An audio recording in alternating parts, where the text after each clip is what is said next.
Good morning. All the members will please come to the floor. Members, please come to the floor.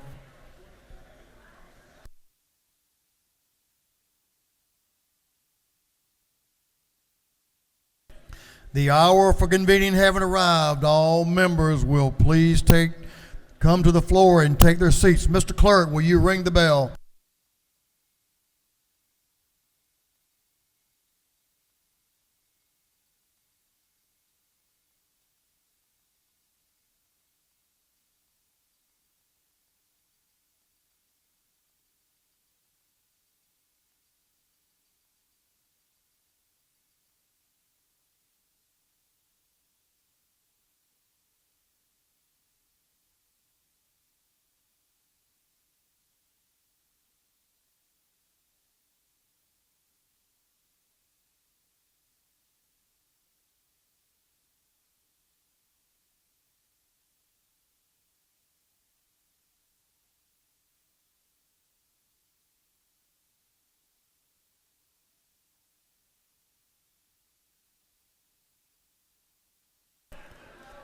All members, please come to the floor and take your seats. We're going to have the morning roll call. All members present will please vote green to signify their presence in the chamber.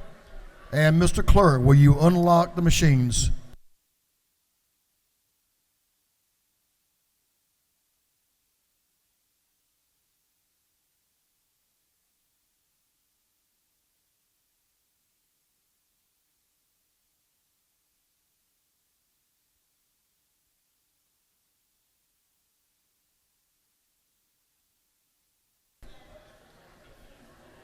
Have all members voted? All members voted.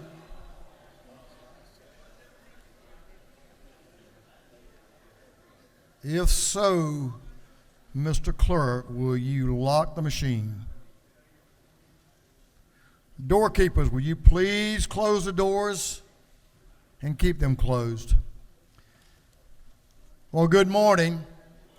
Good to see y'all on this beautiful Friday morning. First day of the weekend, right?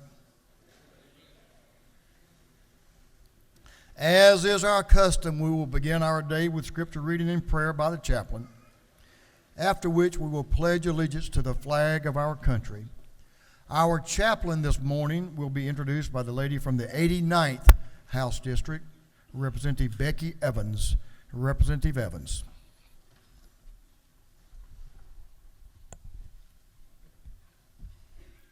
Thank you, Mr. Speaker. Good morning, colleagues. I'm so glad today to introduce the pastor of my church, North Decatur Presbyterian Church, where I've been a member for 37 years, Reverend David Lewicki. And I'm so glad to welcome his daughter, Margaret, who's an 8th grader at Beacon Hill Middle School in Decatur.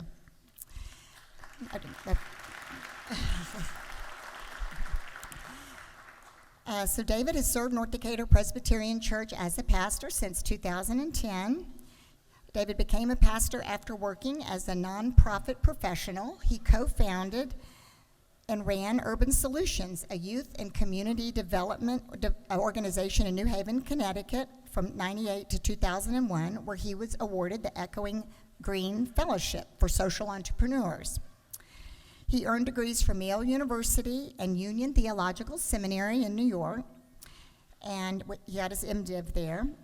David is a commissioner in Decatur for the Decatur Housing Authority, and he serves on the public policy advocacy organization, Presbyterians for Better Georgia, who were just here earlier this week advocating. And he's often found on the sidelines as a volunteer Decatur Rec basketball or soccer coach.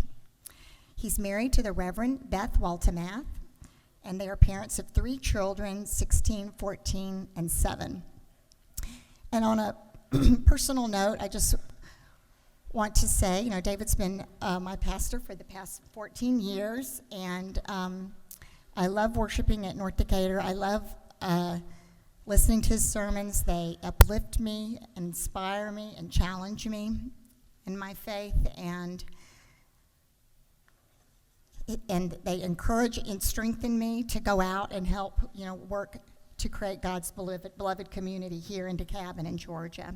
I want to thank him for his prayers and counsel, both on personal family matters and on difficult political decisions I've had to make. So, Reverend Lewicki, I praise God for you, and I want to welcome you today and thank you for being here with us.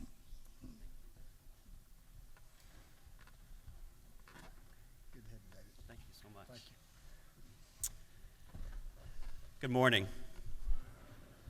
I don't know if you all pay attention to polls, but Gallup publishes every couple of years a poll about the favorability of certain professions, and clergy are down to 35%. We're plummeting.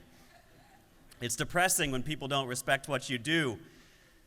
I was looking for a convention of telemarketers that I might be able to talk to, and then Becky called and said, "Would you like to come and talk to the House?" I won't tell you what Gallup says about politicians. I'll just tell you that I'm with kindred spirits today. In all seriousness, I have a huge amount of respect for every one of you and what you do.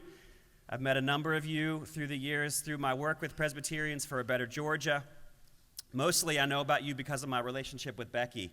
I have been her pastor for 12 years every Sunday. She is at church with David. They are part of the heart and soul of our faith community. I don't know anyone who brings as much energy and intelligence and imagination and love to their work as Becky Evans. And I know that you all, if you all even brought a fraction of the gifts that she has to your work, that the people of Georgia are in good hands. You are an amazing group of people, and it's an honor to be with you today. I want to talk just briefly this morning about our shared project, which is democracy.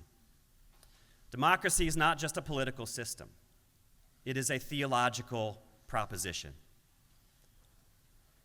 We had ancestors, all of us did, who lived under kings, and they hated it, right? When kings were incompetent or abusive or corrupt, which they almost always were, there was no way to get rid of them. Some of us have ancestors who gave their lives to get rid of kings. Even God never cared much for kings. Read 1 Samuel 8 if you want to know God's true feeling about monarchies. Our ancestors replaced kings with democracy. Extraordinary revolutions took place all across the world to declare that the only legitimate power is that which lies in the hands of regular people. It's not just a political theory, it's good theology. Genesis 1 says that every human being is an image bearer of the divine. People have power because God put it there when God put God's image on each one of us. Christians believe that this mysterious and beautiful Holy Spirit works in every human being. That Spirit is democratic by nature. She doesn't reveal herself to the people with the best credentials or the right family connections. And sometimes the Spirit will choose only one of us to reveal something to. Our ancestors knew that there had to be a system of governance, a polity, that listens for the voice of God in every single person. Our ancestor tried to build a democracy, but they didn't have the courage. During Reconstruction, people who look like me threatened and beat or jailed or killed a third of our state's black legislators. Women couldn't vote in this state until 1922. Our ancestors decided, against their own faith, that only people with pink skin and a Y chromosome could be trusted with power. And they were wrong. We know that now. Every great social movement in this country has moved us closer to the brilliant and true theological idea that power lies in the people. Every person must have a hand in shaping our common life through participation in the democratic process. Only then will we see what the will of God really looks like. We don't know yet. Not yet. But it goes even deeper. This theology of democracy In 1791, we adopted this thing called a Bill of Rights. It says, in effect, that there are things that God ensures you that no policy disagreement between us can ever erase. You always get to vote. You always get to speak your mind. You always get to organize. You always get to protest the government. And in the long arc of history, as the majority moves from one party to the other and back again, those rights will always be assured. The Bill of Rights is literally the way we do what Jesus commanded, which is love our enemies in public. Democracy is how we say to one another, God has put something good and holy in you, and I can never take it away. And surely you see the same thing in me. May I invite you to rise that we might pray together.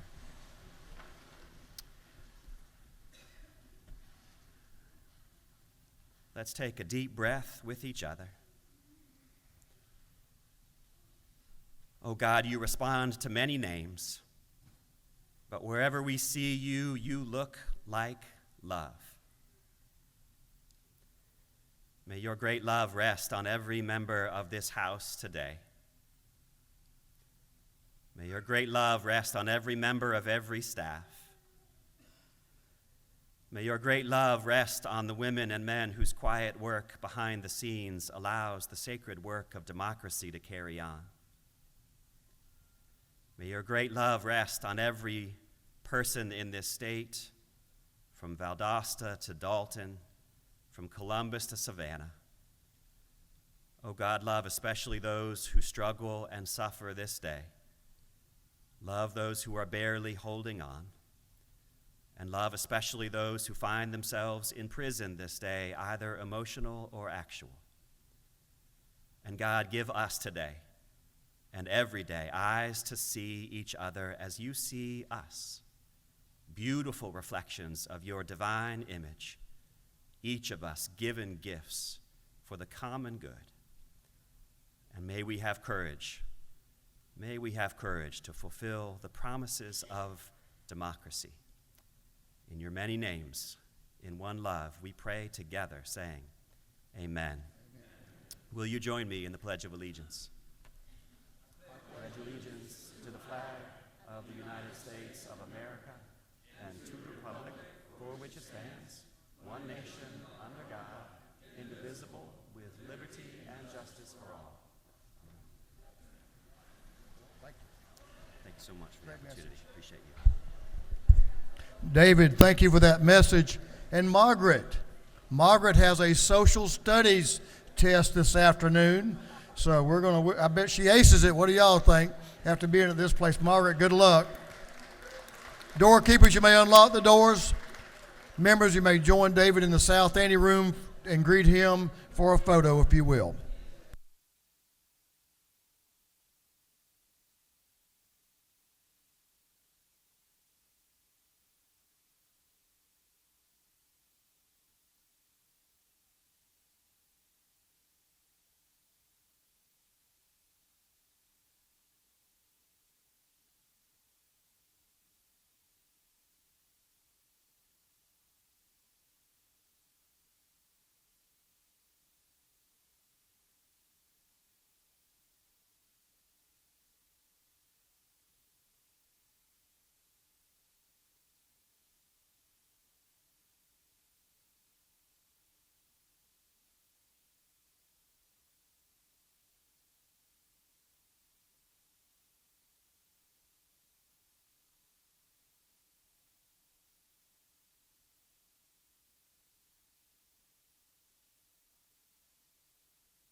Members, our pastor of the day today.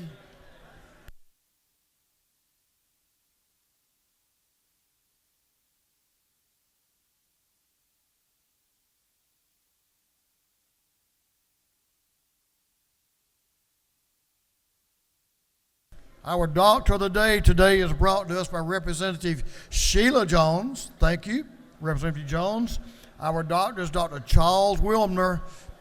Good to have you, Doc. Come up and let's take a photo. Thank you for being here. Go downstairs and meet our doctor of the day.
Members, our doctor of the day today, we're going to make an exception and hear a few words from him. He is actually president of the Medical Association, and so it makes it even more special that he would take his time to join us. If you will, Dr. Wilmer. Thank you, and I want to stay away from this thing because this thing could hurt somebody. Just wanted to thank you as president of the Medical Association. I started as an orderly. I'm now the president. I've gone the whole gamut, and I've seen what you've done. You've done some incredible things for Dr. Toomey, Department of Health, and what you're doing for our patients that have maternal mortality. We are behind her, and we're going to take this from worst to first. Mental health, what you've done for Kevin Tanner, thank you very much. It's amazing how Georgia is now dealing with the mental health crisis that this whole country is going through. We're behind you. We appreciate you. Thank you. Thank you, Doctor. We really appreciate you being here, and thank you for those remarks. We know you're paying attention. Thank you, members.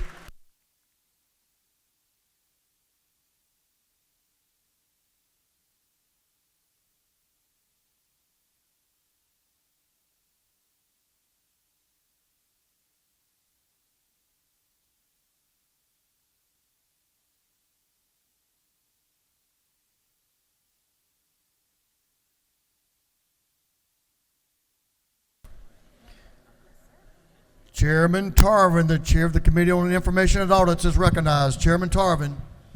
Mr. Speaker, your Committee on Information and Audits has read the journal from the previous legislative day and found it to be correct. And on another note, I want to get in their head a little bit here, and I want everybody to think about this every morning for the next 3 weeks. You will never find a rainbow if you're looking down.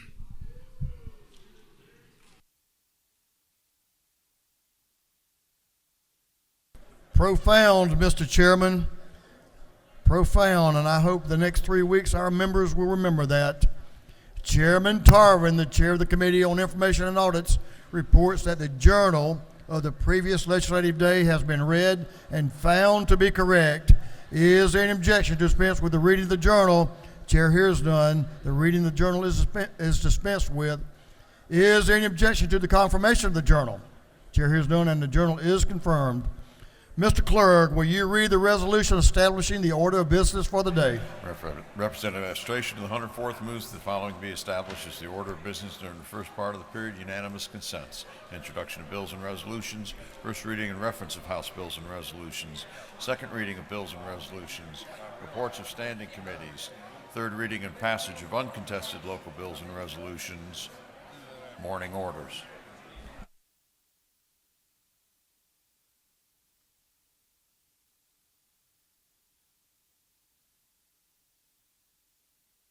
Is there any objection to the adoption of the resolution establishing the order of business for the day?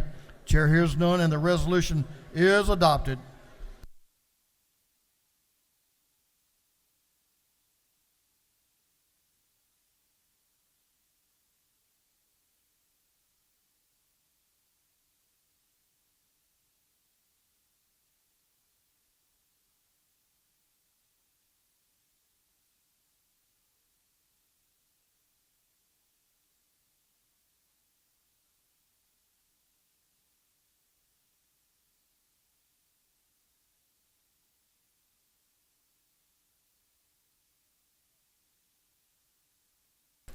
First reading of bills and resolutions, the clerk will read.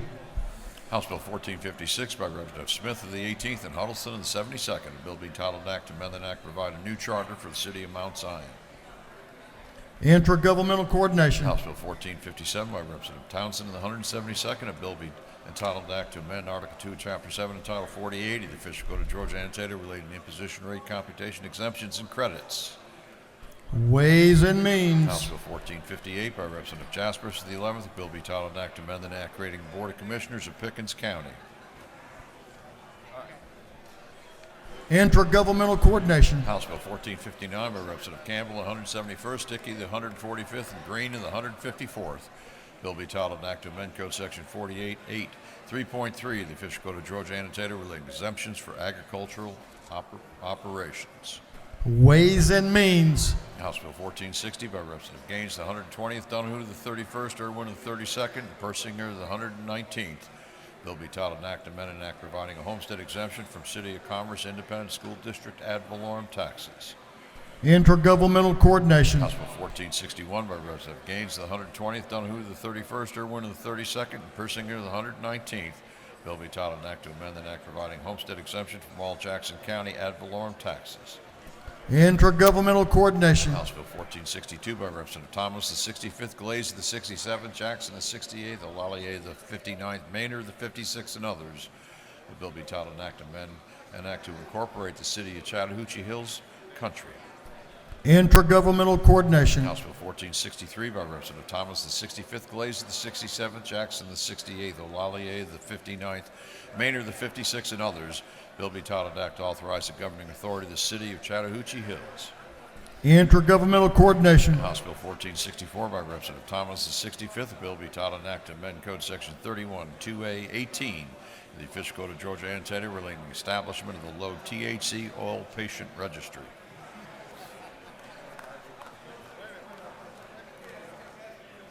Regulated Industries. House Bill 1465 by Representative Reeves of the 99th, Romano of the 97th, Marin of the 96th, Clark of the 100th, Muggle of the 105th, and others. Bill be titled an act to amend an act creating a new charter for the city of Duluth.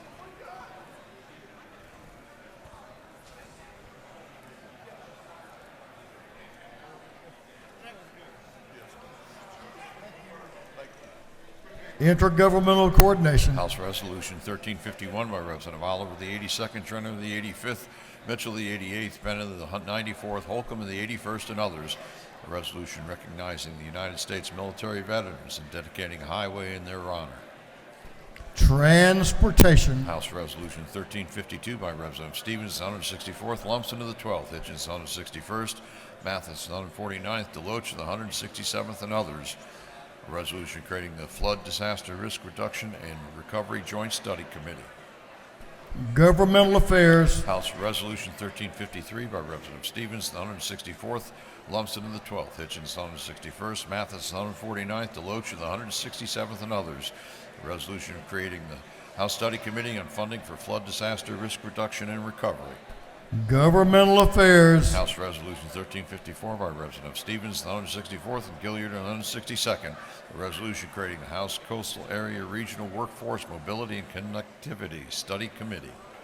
Governmental Affairs. House Resolution 1355 by Representative Collins, the 71st, Huddleston of the 72nd, Smith of the 18th, Smith of the 70th, Burns of the 159th. A resolution honoring the life of Mr. James Richard Smith and dedicating an intersection in his memory.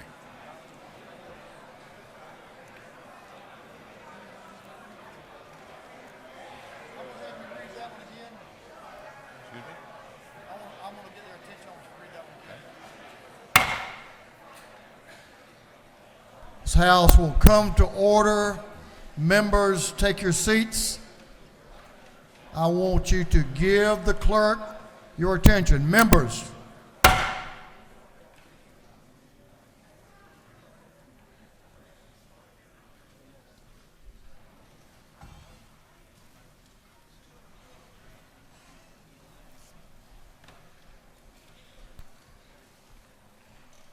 Mr. Clerk, will you read the caption of House Resolution 1355 again, please, for the members?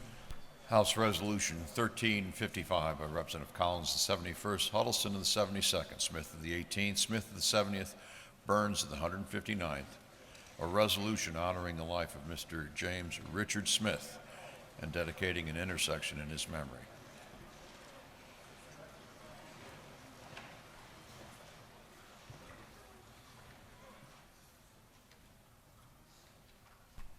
Transportation. Thank you, members. House Resolution 1356 by Representative Thomas, the 21st Saints of the 180th, Newton, 127th, Lot of the 131st, Jaspers, the 11th, and others. A resolution expressing concern about the potential adverse impacts of regulatory overreach on the chemical industry.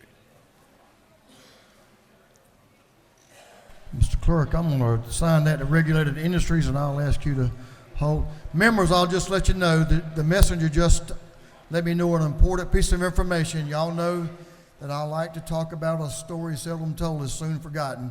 Chairman Smith's birthday would be tomorrow. Good man. We miss him. Mr. Clerk.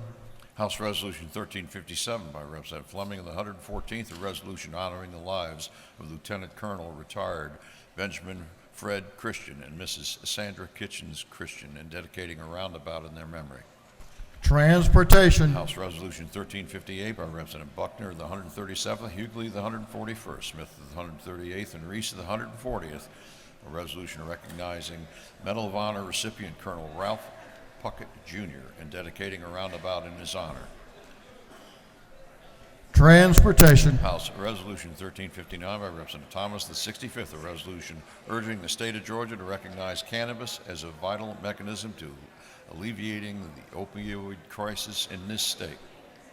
Public and community health. House Resolution 1360 by Representatives Dempsey of the 13th, Hawkins of the 27th, Cooper of the 45th, Howe of the 50th, Gamble of the 15th. A resolution creating a House Study Committee on alternatives to opioids for pain management. Health. House Resolution 1384 by Representative Blackman of the 146th, Evans of the 57th, Martin of the 49th, Knight of the 134th, Stinson of the 150th, and others. A resolution creating a House Study Committee on assessing the semester and quarter systems. Higher education. House Resolution 1385 by Representative Moore of the 91st and Crawford of the 84th. A resolution supporting the renaming of Shoal Creek Park to the John Evans Legacy Park. Game, fish, and parks. That completes first readers.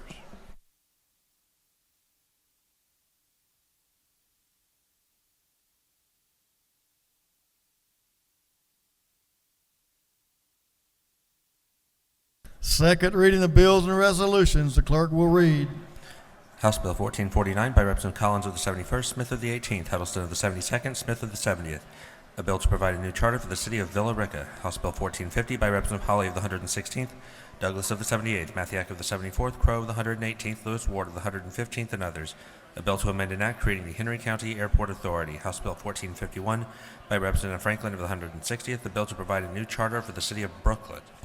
House Bill 1452 by Representative Gaines of the 120th. A bill relating to special education services. House Bill 1453 by Representative Corbett of the 174th, Cannon of the 172nd, Perkle of the 169th. A bill relating to general provisions regarding solid waste management. House Bill 1454 by Representative Jones of the 60th, Bruce of the 61st, Evans of the 57th, Panitch of the 51st, Roberts of the 52nd, and others. A bill to amend an act creating a Board of Commissioners of Fulton County. House Bill 1455 by Representative Saines of the 180th. A bill to provide a homestead exemption from City of St. Mary's ad valorem taxes for municipal purposes. House Resolution 1333 by Representative Mathis of the 149th, a resolution recognizing Mr. Jerry Van Dykes and dedicating a bridge in his honor. House Resolution 1334 by Representative Bonner of the 73rd, Mathiak of the 74th, Bazemore of the 69th, Clark of the 100th, Cannon of the 172nd, a resolution honoring the life of Colonel Benjamin Studdard Malcolm, dedicating a bridge in his memory. House Resolution 1335 by Representative Cameron of the 1st and Tarvin of the 2nd, resolution honoring the life of Mr. James Cameron Scoggins, dedicating a bridge in his memory. House Resolution 1336 by Representative Jackson of the 165th, Stevens of the 164th, Westbrook of the 163rd, Gilliard of the 162nd, Petrie of the 166th, and others, a resolution honoring the life of Representative Edward Mickey Stevens and dedicating an interchange in his memory. Through second readers.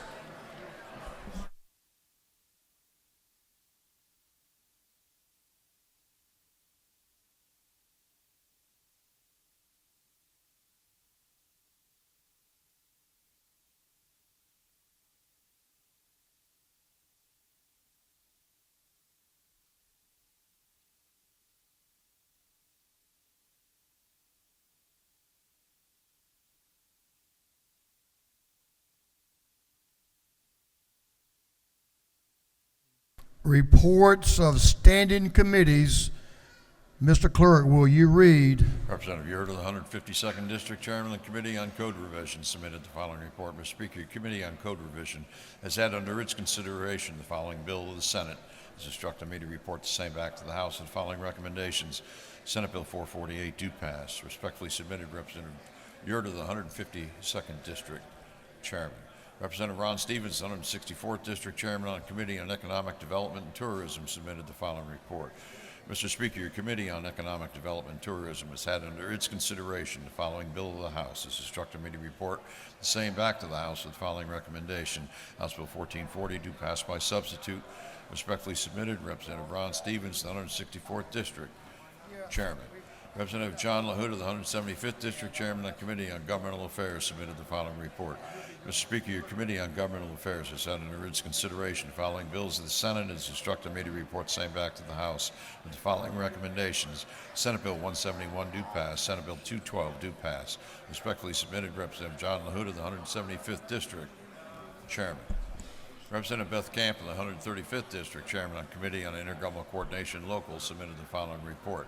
Mr. Speaker, your Committee on Intergovernmental Coordination Local had under its consideration the following bills of the House and instructed me to report the same back to the House with the following recommendations. House Bill 1373 do pass. House Bill 1442 do pass. House Bill 1444 do pass. House Bill 1446 do pass. House Bill 1447 do pass. House Bill 1448 do pass. House Bill 1441 do pass. Respectfully submitted, Representative Beth Camp of the 135th District Chairman. Representative Gunner of the 8th District Chairman on Committee on Judiciary submitted the following report. Mr. Speaker, your Committee on Judiciary has had under its consideration the following bills of the Senate. This instructed me to report the same back to the House with the following recommendations. Senate Bill 232 do pass by committee substitute. Senate Bill 368 do pass. Senate Bill 430 do pass. Senate Bill 450 do pass by committee substitute. Respectfully submitted, Representative Gunner of the 8th District Chairman. Representative Mandy Ballinger, the 23rd District Chairman of the Committee on Juvenile Justice, submitted the following report. Mr. Speaker, your Committee on Juvenile Justice has had under its consideration the following bills to the Senate and has instructed me to report the same back to the House with the following recommendations. Senate Bill 342 do pass. Senate Bill 387 do pass. Senate Bill 401 do pass. Senate Bill 483 do pass. Respectfully submitted, Representative Mandy Ballinger, the 23rd District Chairman. That completes the reading of the reports of standing committees.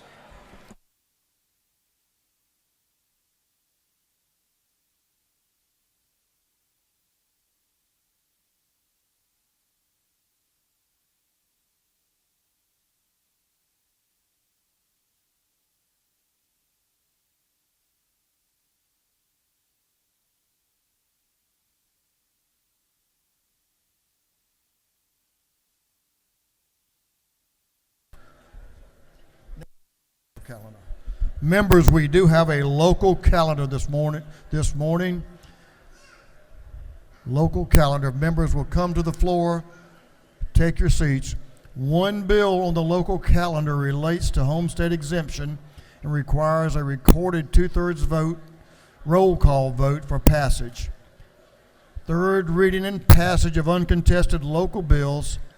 If there is no objection, we will vote on the local calendar as a whole with a recorded vote. Hearing none, it is so ordered. Mr. Clerk, will you read the local calendar? House Bill 1373 by Representative Rhodes of the 124th, Putnam County. House Bill 1442 by Representative Deloach of the 167th, City of Darien. House Bill 1444 by Representative Scott of the 76th, Clayton County.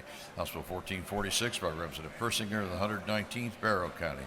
House Bill 1447 by Representative Persinger of the 119th, City of Statham. House Bill 1448 by Representative Mathis of the 149th, Dodge County.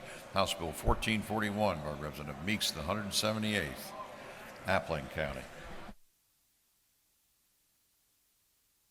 Is there any objection to the previous question being ordered on the local calendar?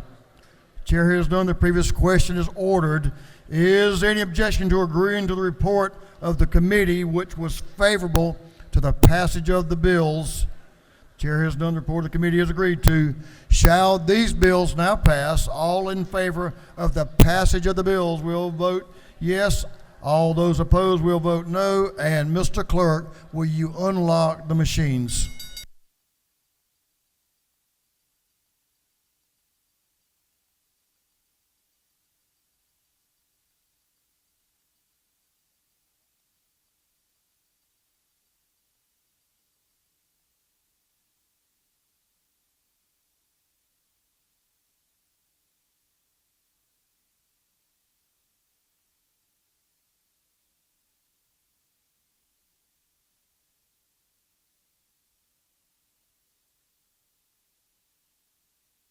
Have all members voted?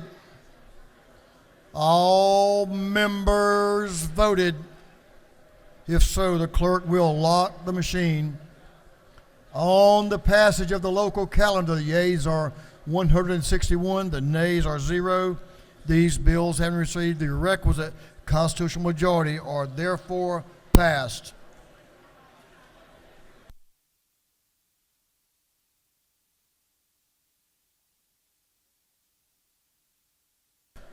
Members, we are about to our morning orders, but first we have an invite resolution.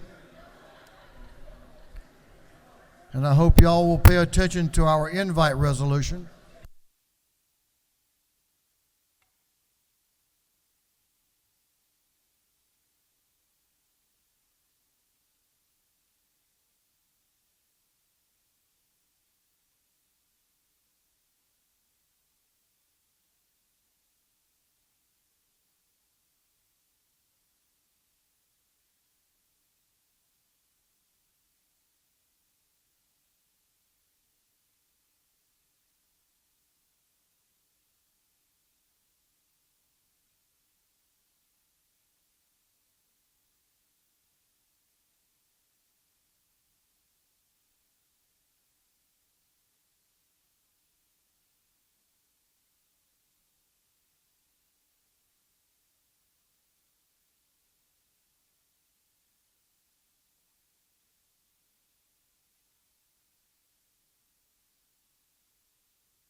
Members, it is my great privilege and honor to sponsor this resolution for our departments of audits and accounts. And I think all of you are aware of what this department has done over the years for our state in ensuring that we have accuracy, we have competency, and we have transparency for the people of this state to have faith in what the fiscal activities of our state's all about. So, Director Griffin, Director Greg Griffin, who's directed this department, not for the last 100 years, I just confirmed that, since they've been in existence by our creation of the General Assembly 100 years ago. So this is a centennial celebration for DOAA. I think it is unique in state government because it is created by this General Assembly, by this House, and we're very proud of the work they've done.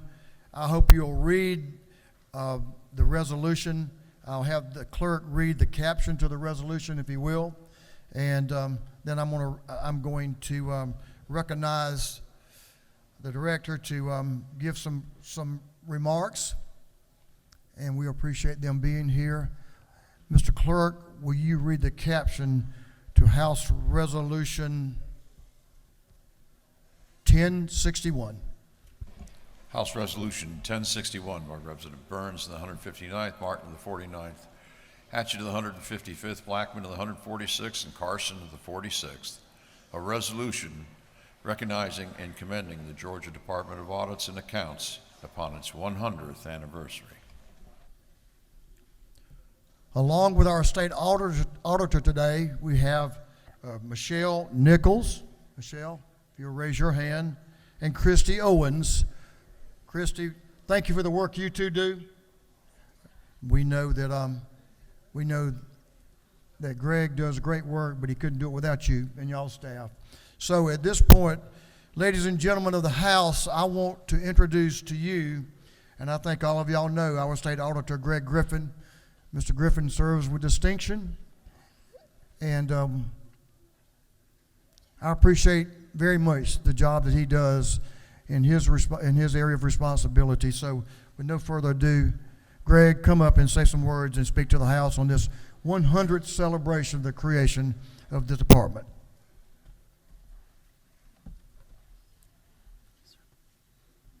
Thank you, Mr. Speaker, for those kind words. And I want to thank all of you for this incredible honor. It's a privilege to accept this resolution on behalf of the Department of Audits and Accounts as we celebrate our 100-year anniversary. This milestone is a testament to the hard work, to the dedication and commitment of everyone at the department, both past and present. And as the Speaker mentioned, with me today are Michelle Nichols and Christy Owens. Both of those staff members played a critical role in orchestrating our 100-year anniversary activities throughout the year. So today our work is often described in numbers, reports, and processes, but the true essence is all about trust, as you mentioned just a minute ago. The trust placed in us by the public, by our colleagues, and most of all, by all of you here in the chamber. So as we look back with pride at our accomplishments, we also look forward with a commitment to uphold the legacy of this department for the next century. So thank you again for this honor, and we look forward to another 100 years of excellence in auditing. So thank you all.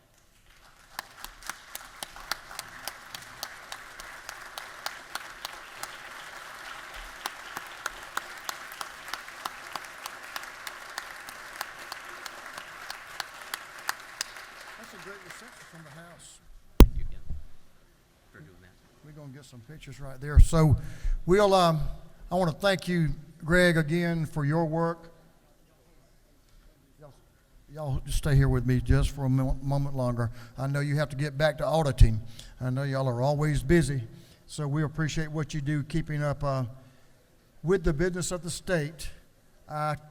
We do a pretty important job, but y'all do as well. So it takes many of us to make this thing work, and we appreciate what y'all do to ensure that this state continues to function well with the integrity and trust that you help us bring to the functions of state government. Thank you for that. Thank you, members, for your support.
We're moving on to morning orders, members.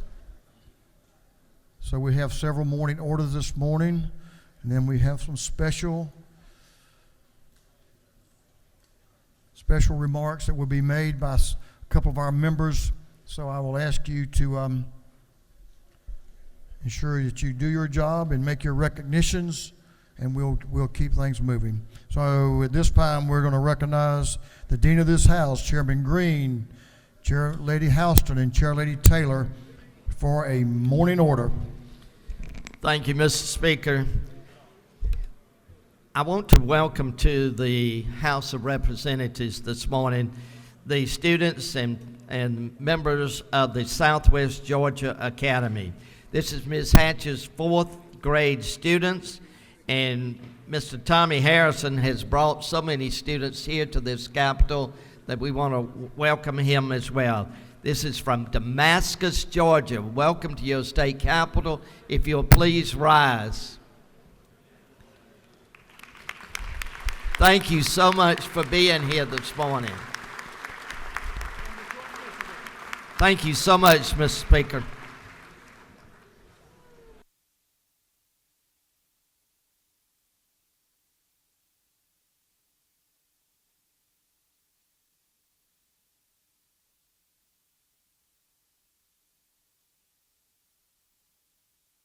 Representative Joe Campbell is recognized for a morning order. Representative Campbell.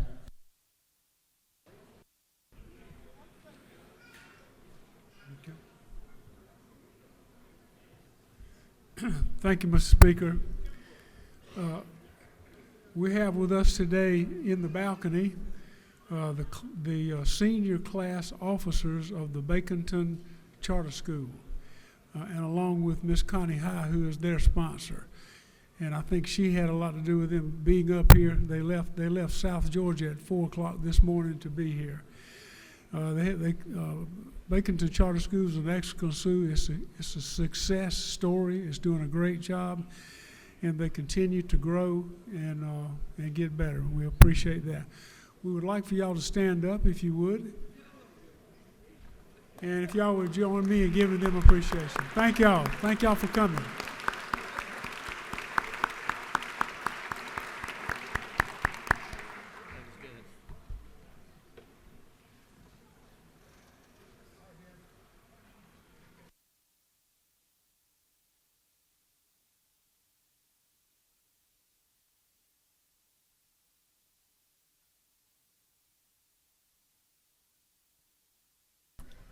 Representative Inga Willis is recognized for a morning order, and friends.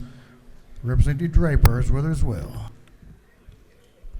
Good morning, colleagues. It is my honor and privilege today to have some very special scholars and leaders in the House. From my alma mater, my high school, the Paideia School, they are in the balcony. Today, I acknowledge the head of school, Tom Taylor. Thank you for being here. It's great to see you again. Senator Ossoff and I are both alums of this institution, and I bring you greetings this morning. Today, the reason for the season are some amazing young women who are students at this institution who have taken it upon themselves to form their own community service initiatives, and together, collectively, they are also in pursuit of one of their badges for Girl Scouts, but collectively, they've given over 1,000 personal items to women in need. They have worked with underserved and underamplified communities, and we honor you today. And this is your new representative, Representative Draper, so you're in good hands. So colleagues, if you would please join me, and if you would please stand to be acknowledged by the Georgia House of Representatives. We want to thank you for your community service, your vision, and thank you for being here today. Hey, Maddie. Mr. Speaker, I yield the well.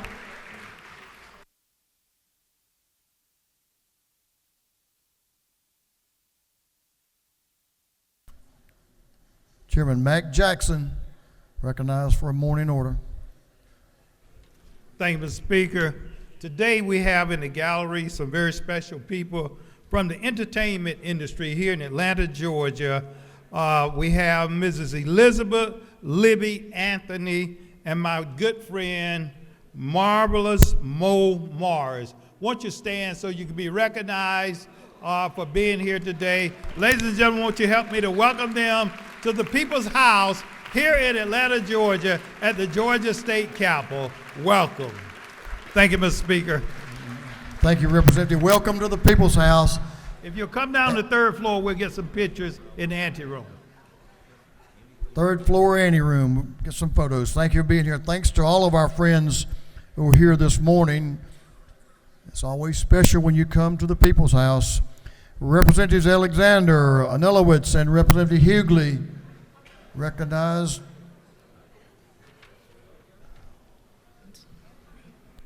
And friends. Thank you, Mr. Speaker. March 8th is celebrated If as... the lady will suspend just for a minute, you have more friends than you thought. So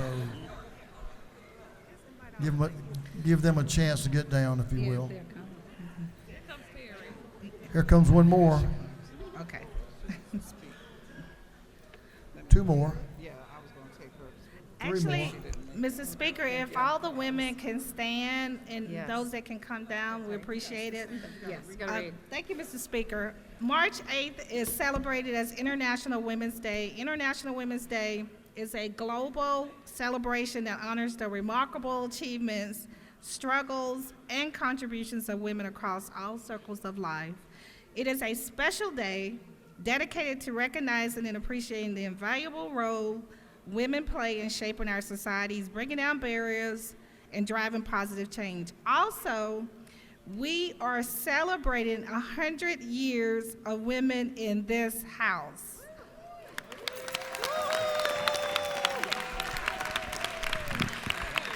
International Women's Day serves as a powerful reminder that women have been at the forefront of countless movements and challenging traditional gender norms.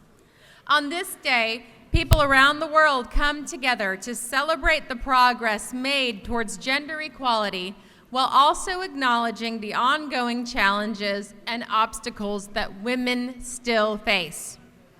The campaign theme for this year is Inspire Inclusion. Happy International Women's Day. Thank you, Mr. Speaker. Awesome. Happy International Women's Day. Thank you, ladies. We appreciate it. And to all our guests, celebrating International Women's Day. That's awesome. Representative Al Williams.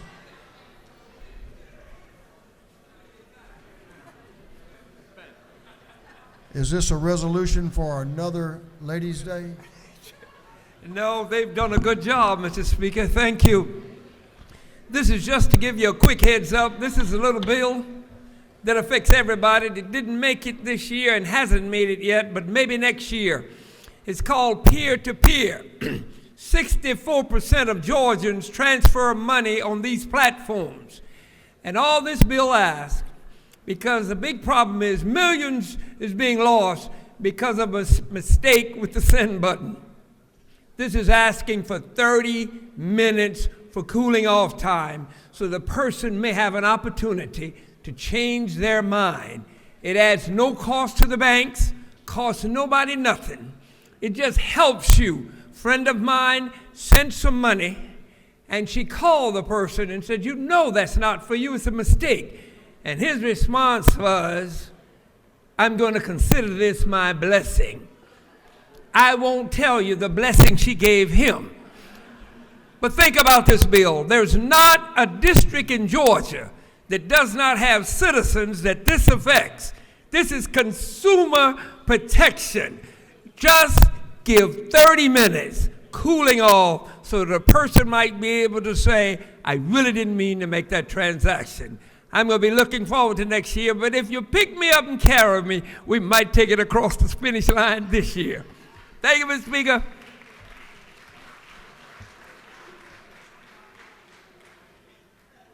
Thank you, I think. Good job, Representative. Representative Kelly. Representative Trey Kelly is recognized for a morning order. Thank you, Mr. Speaker, members of the House. It's my privilege today to welcome the Skills USA students from Cedartown Middle School. We're honored to have them here in the gallery with us. We know many of us are familiar with Skills USA, and it teaches you great skills in the classroom, but it also sets them up for success in life. Specifically, I want to recognize 3 of the students who won a gold medal last week in their competition for community service project they did in Polk County, cleaning up streams all across our community. That's Ellen Frazier, Ellen Arp, and Piper Kane. So I hope y'all help me join in welcoming them. And also, I want to recognize another student who has a tie to the house, which is Lakin Thornton. Her granddad, Butch, is one of my dear family friends and does a great job keeping us all safe. Many of you know Butch. So will y'all all rise and let us recognize and honor y'all here in the house. So thank y'all.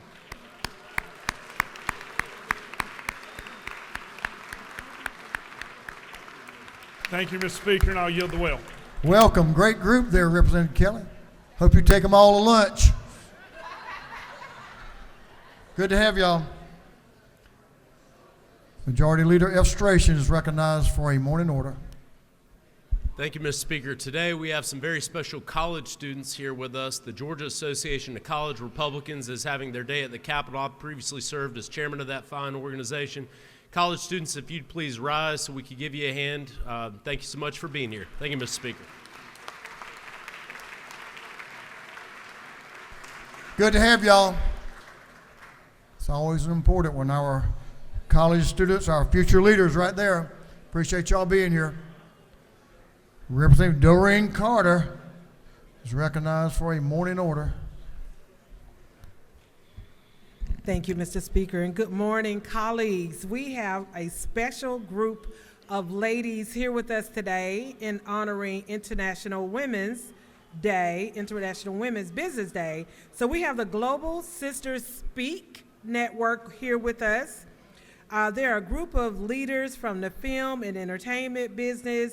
They are nationals from Guyana, some from the United States, Trinidad, Tobago, Barbados, the United Kingdom, Grenada, Jamaica, Ghana, Nigeria, the Philippines, and Antigua, Bermuda.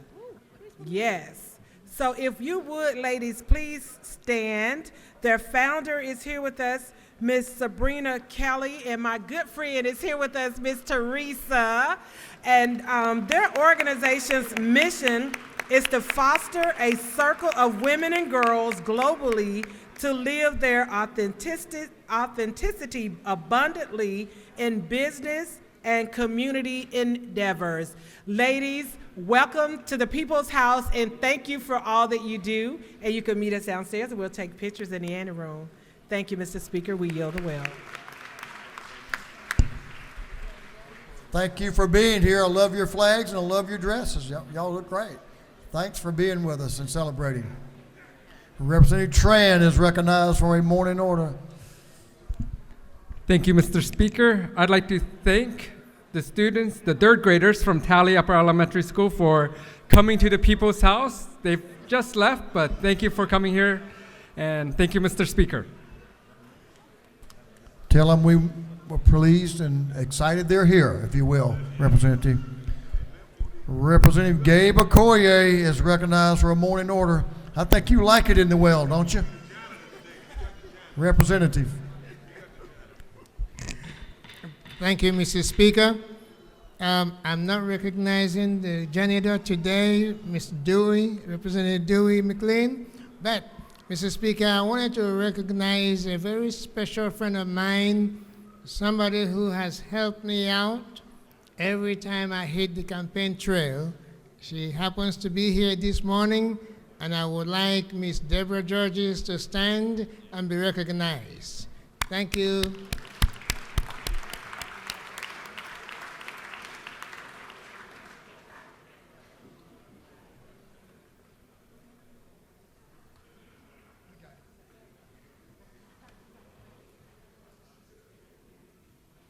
Representative Danny Mathis. Representative Mathis, recognized for a morning order. Thank you, Mr. Speaker. If we look over here on this side of the chamber, I am honored to recognize the 2023 Blakeney County High School one-act team state champions. For a second year after competing with the Mary Poppins Jr. at the Georgia High School Association's Region A Division I one-act competition this past November. The one-act team consists of 57 members of the cast and the crew, as well as their directors, Ms. Kelly Greer, Vicki Speck, and Spencer Maddox, and we have our principal for Blakeney County High School, Dr. Brad Knox. I would like for y'all in the house to give them a big round of applause. If y'all will stand, please. Thank you. This is a wonderful group of people. We're so proud you're here today. And if when you exit there, I'd like to come down and get some pictures with some of y'all. Thank you very much. Thank you, Mr. Speaker.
That completes our morning orders.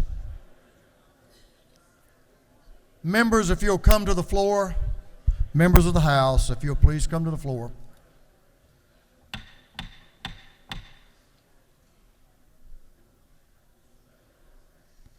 Members of the House, if you'll please come to the floor and take your seats. If you need to have conversations at this point in time, I want to ask you to take them to the anteroom.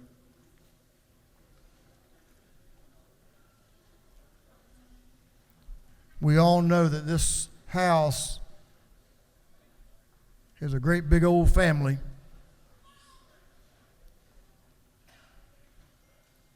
As time goes along, decisions are made.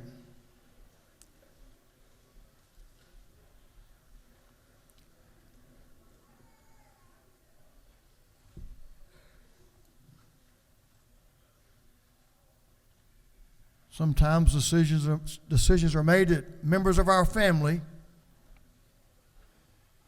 decide it's time to take a different route for lots of different and numerous reasons that are all important to that individual, to the people they represent, but I would say most importantly to their immediate family. And that's the way it should be. We're decision makers. And I respect decisions that members of this House makes every day as we vote on different priorities for the people of Georgia. But I also know, as many of you know, several of our members will not be returning.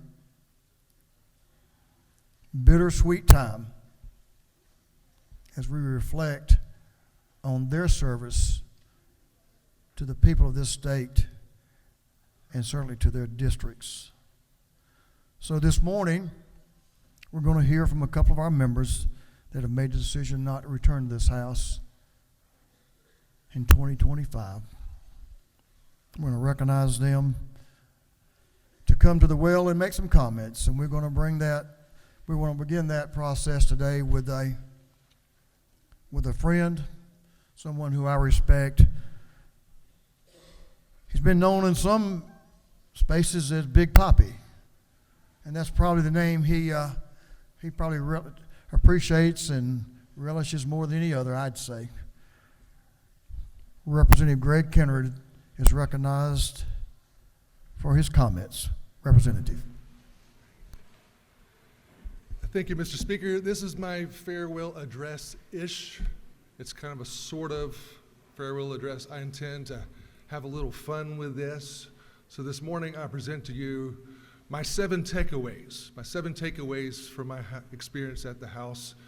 These are 7 things that will linger on and live on in my heart and mind well beyond my last gavel here at Sunny Die in a few weeks. Number 7, and to the republic for which it stands, one nation under God, no comma. One nation under God, no comma. Every morning we pledge allegiance to the flag of our country, and 179 of us say it this way: one nation under God, as we have been programmed to say. We insert the comma, we insert the pause, but there's one among us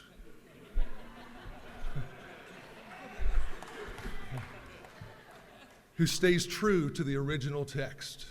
He does not waver, he is unflinching. He fights the good fight with conviction. He stands alone, he stands his ground, and he is committed to the grammatically correct Pledge of Allegiance. And I'll never be able to say the Pledge of Allegiance again without Al Williams' voice banging in my head. One nation under God, no comma. I'm taking you with me, Al. Number 6 is the apparent bionic right arm of Speaker John Burns. The strength in his right arm is astonishing.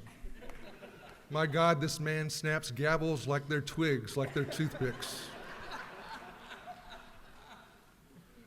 The question is, how much taxpayer money are we spending on gavels these days? I mean, it's at once impressive, but also a little unsettling How is he that strong? This man is 72 years old. How is he possibly this strong? I just can't make sense of it. John Burns, son of Krypton, I'm not sure. It's inexplicable. Number 5 is the personal revelation that Georgia is largely rural.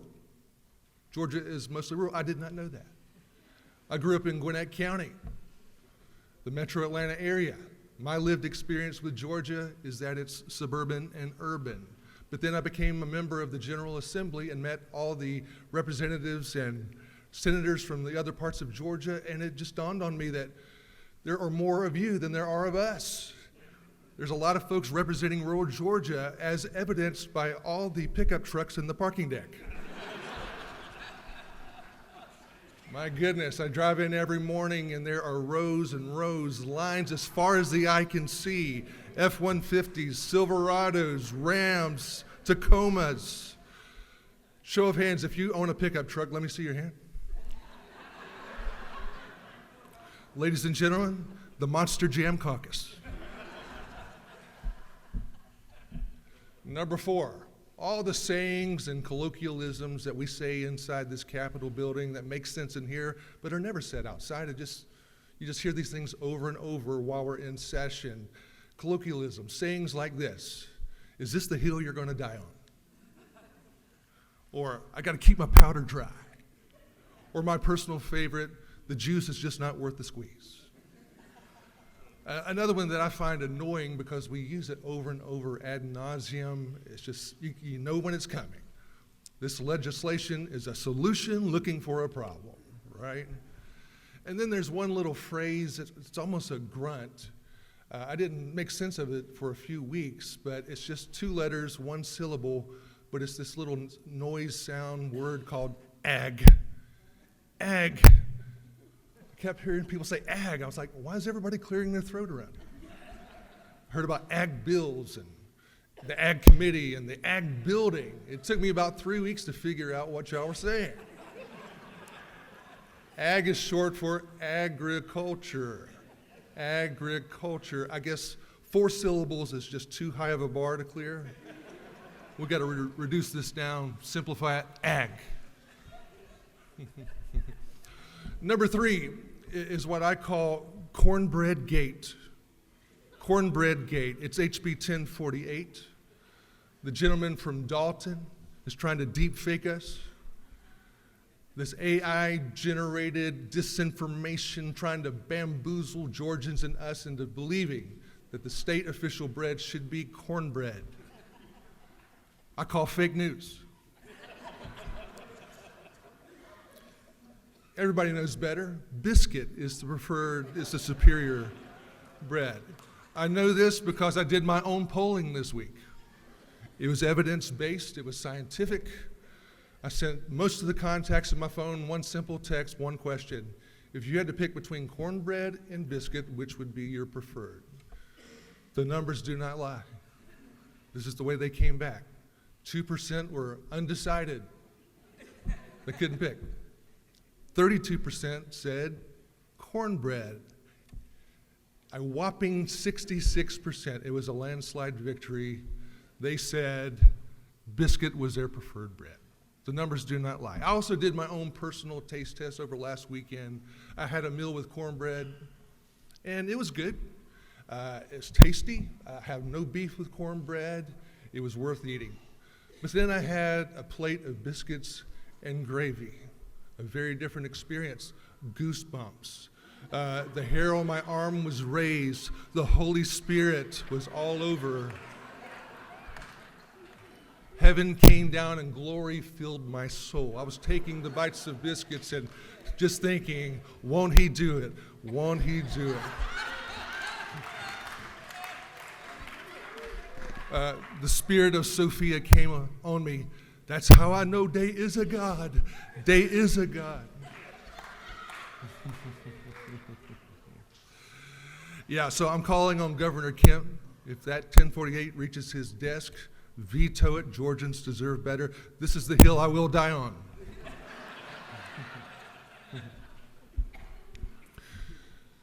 Number two, I'm taking a risk here, rolling the dice. You may not think this is as funny as I do.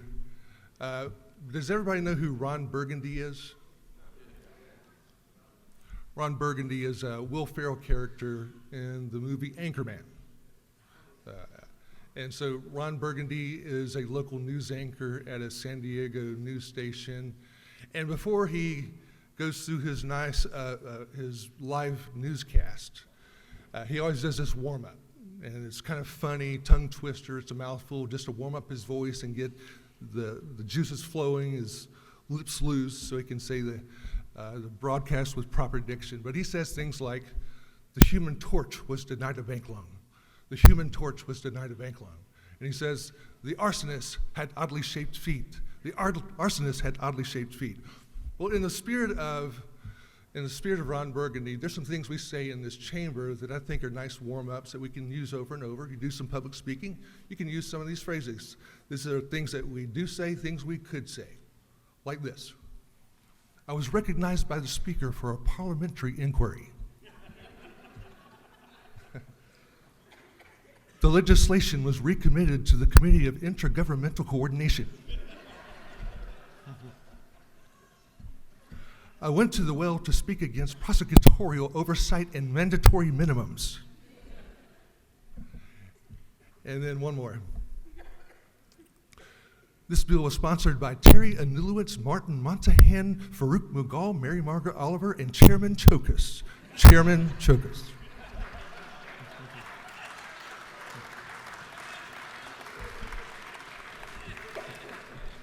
Number one, most memorable.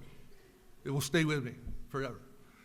But it has to do with where I'm seated here in the chamber, second row, one desk in. That's where I've sat for 6 years. And what's going to be memorable about it is this cast of characters, my row mates, my seat mates, but especially the two that flank me.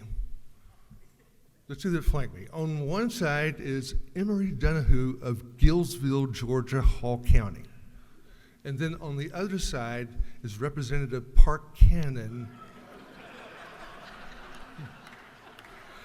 from the A. Fulton County, TI says Atlanta is Wakanda. So I got Gillsville and Wakanda.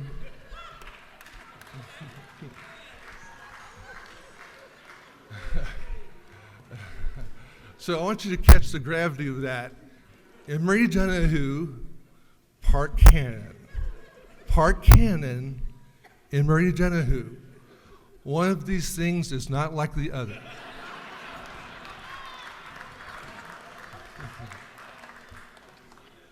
Emory Donahue is appropriately to my right, and Park Cannon is appropriately to my left.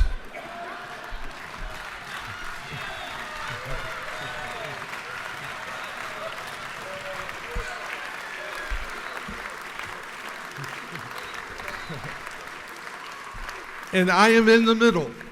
It's very serendipitous, very serendipitous. But every morning, they're going back and forth. One in one ear, the other in the other ear, and it's just this ping pong session, this banter, these under the breath comments, the crosstalk. It's just like this all morning long. Just the cultural and political whiplash I feel every morning. It's amazing. It's been very entertaining. But the reality is, I love them both, and on a more serious note, I love all of you. I love all of you. I have a deep respect for this body, for this chamber. I have a deep respect for this building. Every time I drive past it, I get a flutter in my heart. I bring people down here all the time to tour it because I just love sharing this building. And, it's been one of the greater honors of my life to serve my community, serve my district, serve Gwinnett County, and to serve with you all. And I've done it now for 6 years, not for the coveted 8 years. Not for the coveted 8, but 6. I got 6 in. But, when the redistricting happened and the new maps, a special session, and it was finally decided upon by the federal courts, the way it happened, I was kind of surprised. and also a little bit disappointed. No, don't cry for me. I'm over it. I'm a big boy. I've went through all 5 stages of grief: denial, anger, bargaining, depression, check, and then I finally got to acceptance. But I'm there. And my faith has helped me get to this place of acceptance, because things surprise us. Nothing surprises God. He sees the end from the beginning, and I have a belief that there's a higher power out there orchestrating my life, ordering my steps, directing my path. And so, I'm there. I believe God opens and closes doors, and He also works all things out for our good. So with that, Mr. Speaker, I just want to say thank you. I love you all. Listen, when my mom passed a few years ago, just the comments and the calls and the hugs, and it was very meaningful to me. It touched my heart. So thank you. So God bless you all. God bless this country. God bless the great state of Georgia. Big Papi out.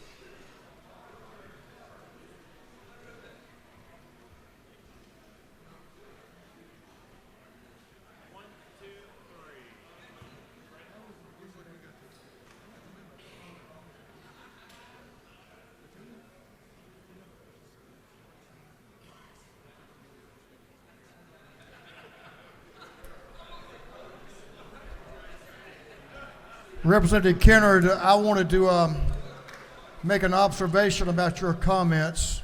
One of them is I was wondering from time to time how you came up with some of those comments you made from your seat. Now I get it with who was on your left and who was on your right.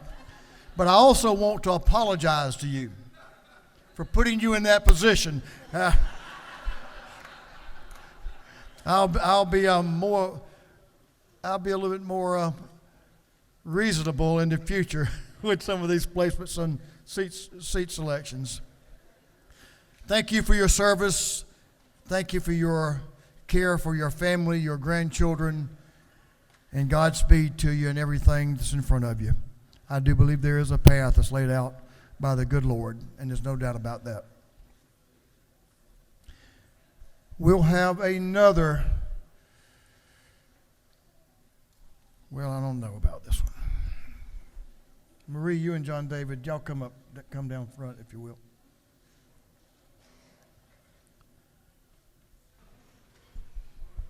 I recognize a gentleman who's been around this spot for the last 20 years. I know that because I arrived the same time he did, and have grown to know him, respect him, and love him and his family, Marie,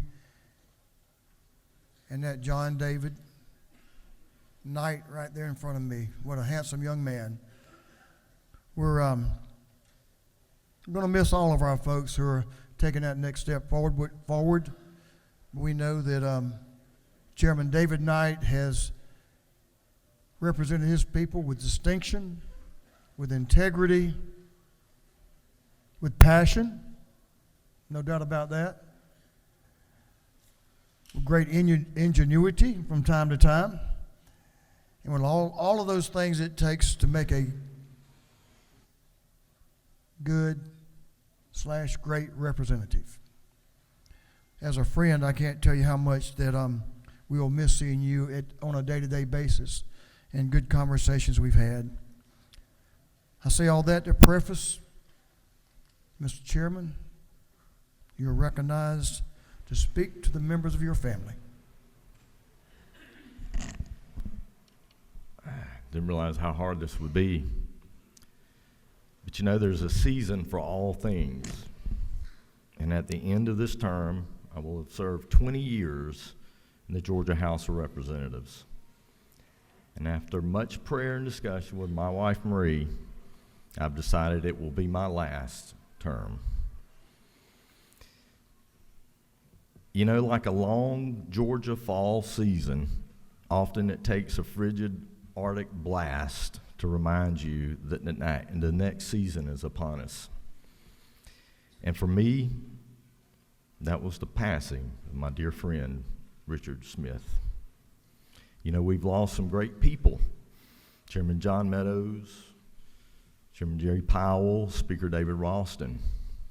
But as I was speaking with my friend Terry England, somehow this one was different, and it hurt a little more. You know, as we all celebrated Richard Smith's service and life, it led me to reflect on my family and why I decided to serve 20 years ago and why it's time for the next season in my life.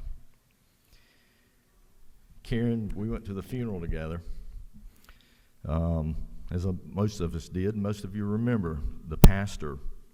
He had one comment that sort of sat with me. He said, you know why Richard Smith was so good at what he did? He said he was rooted in family. And Richard was rooted in family because he was first rooted in God, and he knew what family meant. Richard was a great leader, and I think probably one of the best examples of how we're supposed to prioritize God and our family. God blessed me with a wonderful family, and after 20 years, it's time to focus on what is best for my family. This body, it is part of my family. Y'all would not understand, some of you do, but I'm going to tell everybody that doesn't. It's been inexplicably part of the beginning of my family, the beginning of Marie and I. I'll tell you the story. In 2003, right after announcing my candidacy for this office, I met Marie. 2 or 3 weeks later, I told her I'm going to marry her. I didn't run her off, so I knew I was okay. So we won in November of 2004. I asked her to marry me a week after the election, and she said she wanted an August wedding, you know, the next year. And I said, no, we can't wait that long. And I talked her into April 23rd. Of course, you know, that was only weeks after, you know, the end of our first session. And, you know, she's an event planner, wedding coordinator. She was getting sort of stressed. And Governor Sonny Perdue tried to ease some of that stress. He said, don't worry, Marie. We'll just pause session. I'll marry you two on the floor, and y'all can get back to business. I appreciate the help, but I'm not sure it relieved the stress. Luckily, we got out of session. We were able to, you know, in time for our wedding weekend, and everything went well. But, you know, most of all, your family. And a lot of you here are family. When John David walked in this morning, Bruce Williamson looked at John David and he said, buddy, I've been praying for you since, you know, before he even got here, because there's a story.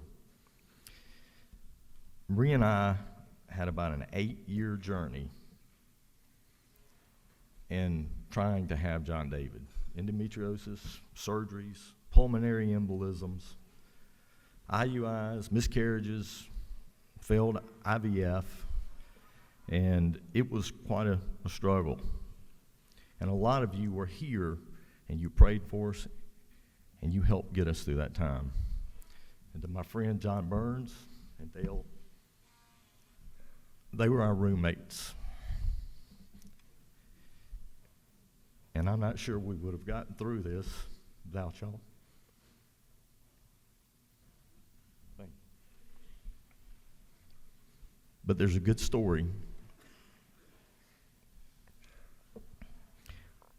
When all had failed, and we had prayed and got at ease with the fact that we're going to be good aunts and uncles, the good Lord blessed us. And true story, I've told some, I got up that Saturday morning, and I went fishing with some friends, and Marie texted me a picture, and it said pregnant. Well, guys, we had a pre-op for a hysterectomy on Tuesday.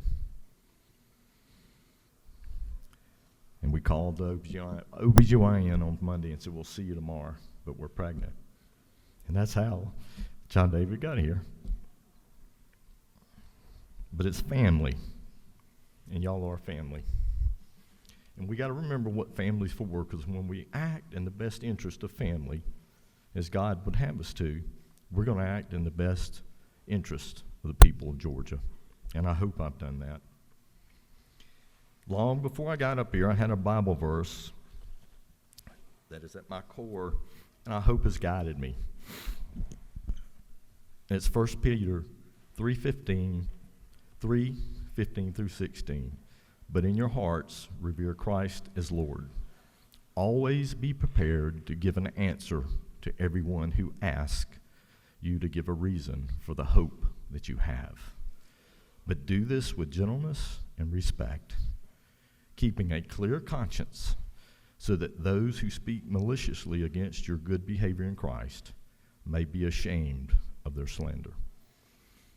You know, that's guided us, and I think it's important. Many times the most heated debates that we have are based on things that Paul was going back and debating and speaking with the Corinthians. A lot of the same issues that underlie the debates that we have here on the floor. But it also speaks to when we're doing policy, I think we also need to be sure of what we're doing. Because when we get policy right, don't worry about politics. People win. People win. And the people of Georgia will win when we're studied and when we're sure of what we're doing. We're educated on our decisions, and we make sure we're doing it for them. But I think the last part of the verse, it also talks to where I think politics have gotten in the world today. And that is, do our debating with civility and respect. Mr. Speaker, you've done an awesome job, and speakers before us, but this House has a history of civility, and we can disagree on issues. But if we do it with gentleness and respect, you know what? Maybe or maybe not. We may never agree, but you know something?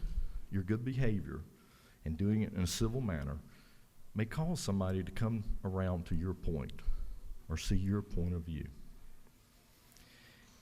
And people are tired across this nation of bad politics and people being mean to each other.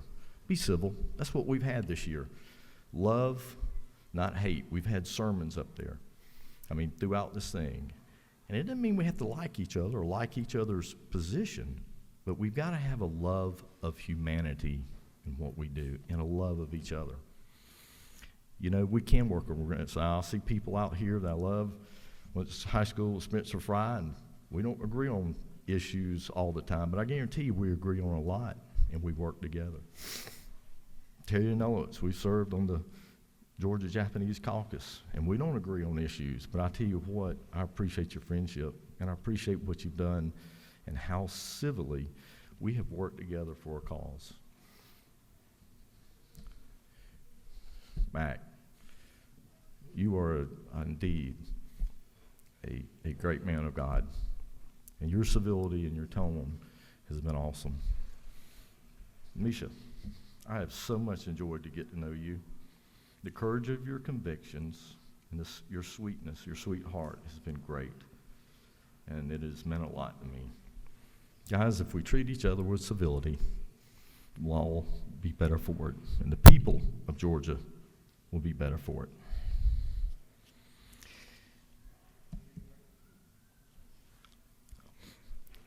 There's so many people. Well, one other thing, institutional knowledge.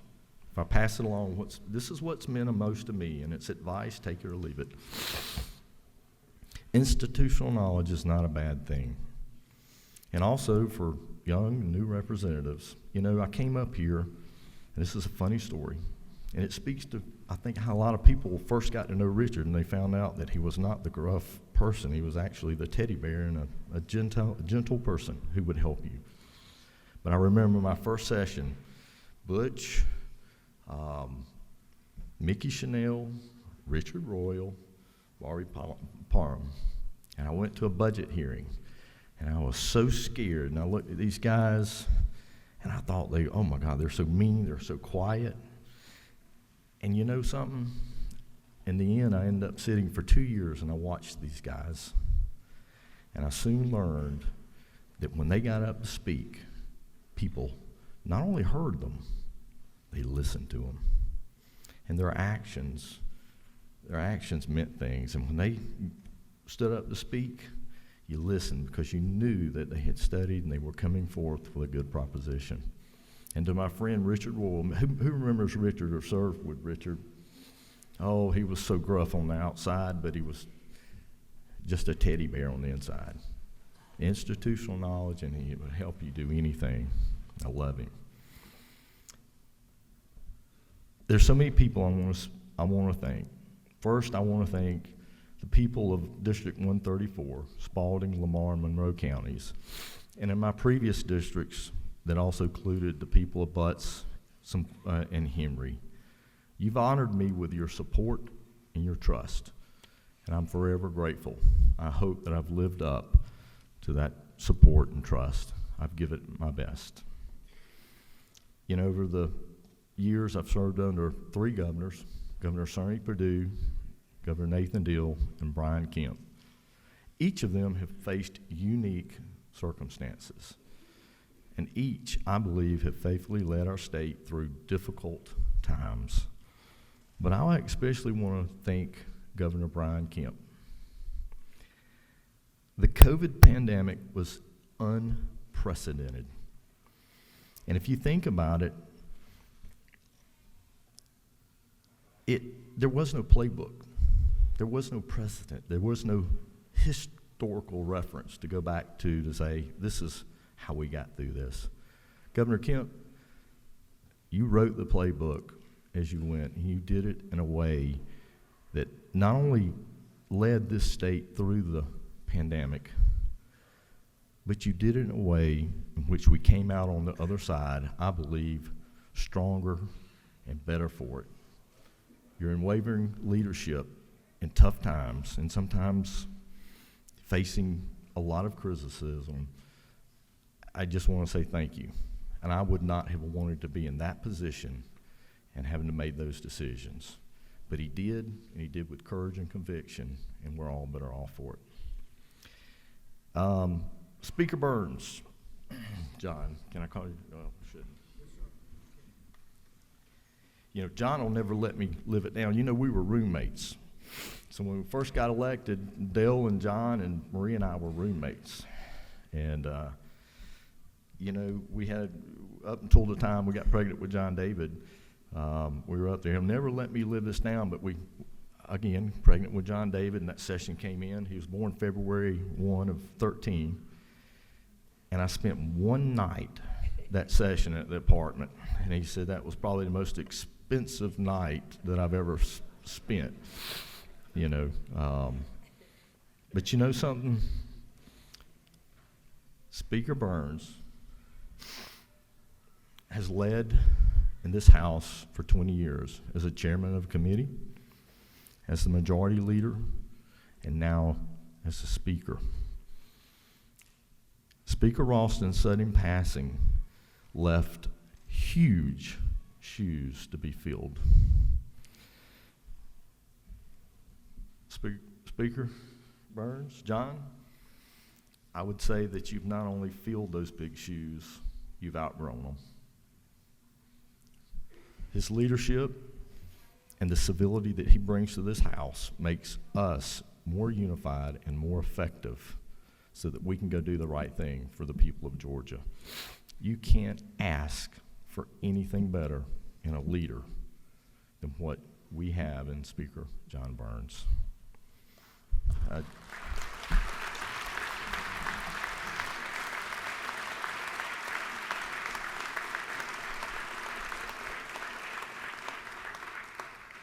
You know, I said it after I got back from, you know, taking a week off after John David's birth, and I thank the House and all of my members for the prayers, the support. But I made a comment. It was that year, and it was about, you know, we're going through ethics, and we were getting a bad rap. You know something? We're a part-time legislature. We're made up of moms and dads, of brothers and sisters, of grandparents, of aunts and uncles and neighbors, of people you see at the grocery store, people you see at church, and all among your communities. We are citizen legislators. But first and foremost, we're just family and we're ordinary citizens. And we come up here, and I think we do a awesome job because we are civil. And as long as we stay that way and remember that we're citizen legislators, remember family, again, we're going to do what's right for people. There are a lot of people that make this work, and it's all the way from the clerk's office and the dedicated staff that keeps us running, especially as we get towards the end of session and things get chaotic. At Legislative Council, to our administrative admins, to the law enforcement officers that keep us safe, and to the doorkeepers that greet us every day. They are the folks that make us look good. And I would be remiss if I didn't mention and thank the best House Budget Office and research team, I'd say, in the nation, especially the ladies that have helped me in my appropriation role over the years.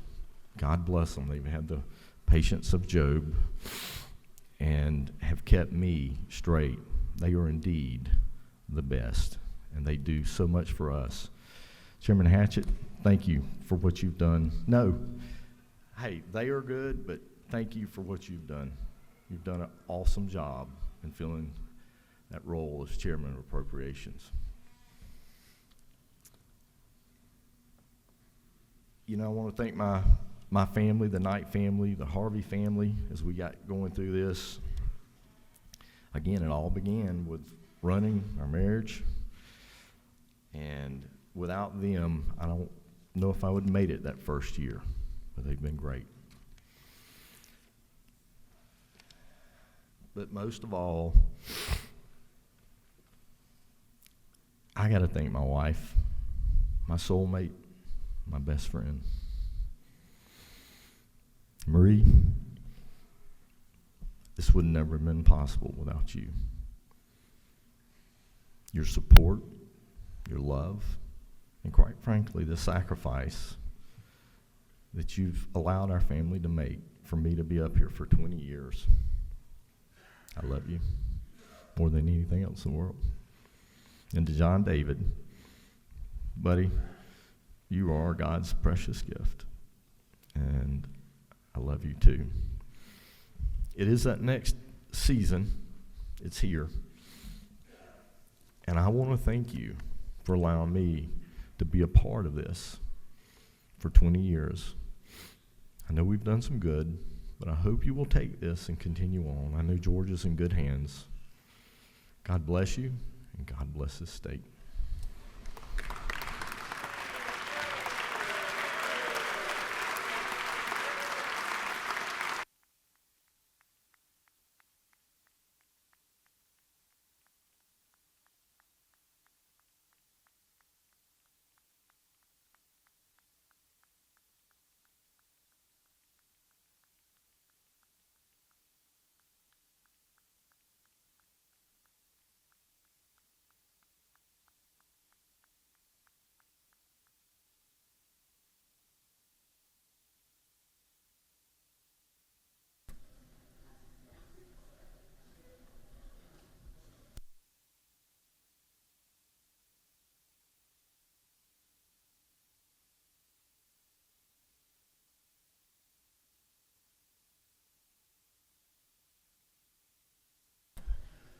I got to.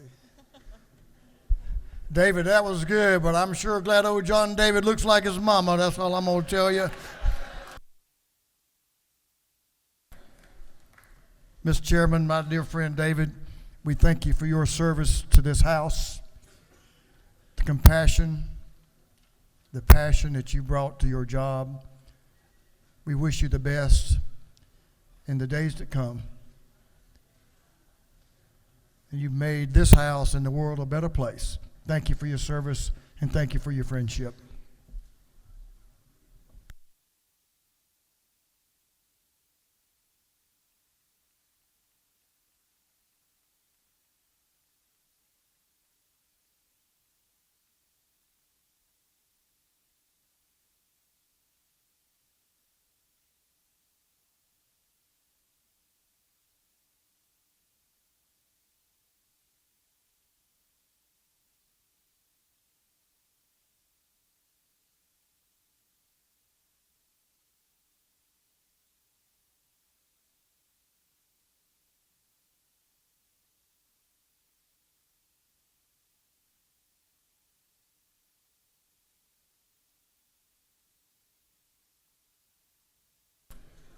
Greg, David, thank you for your service, thank you for your friendship, and thank you for your love of all these house members. We appreciate both of you.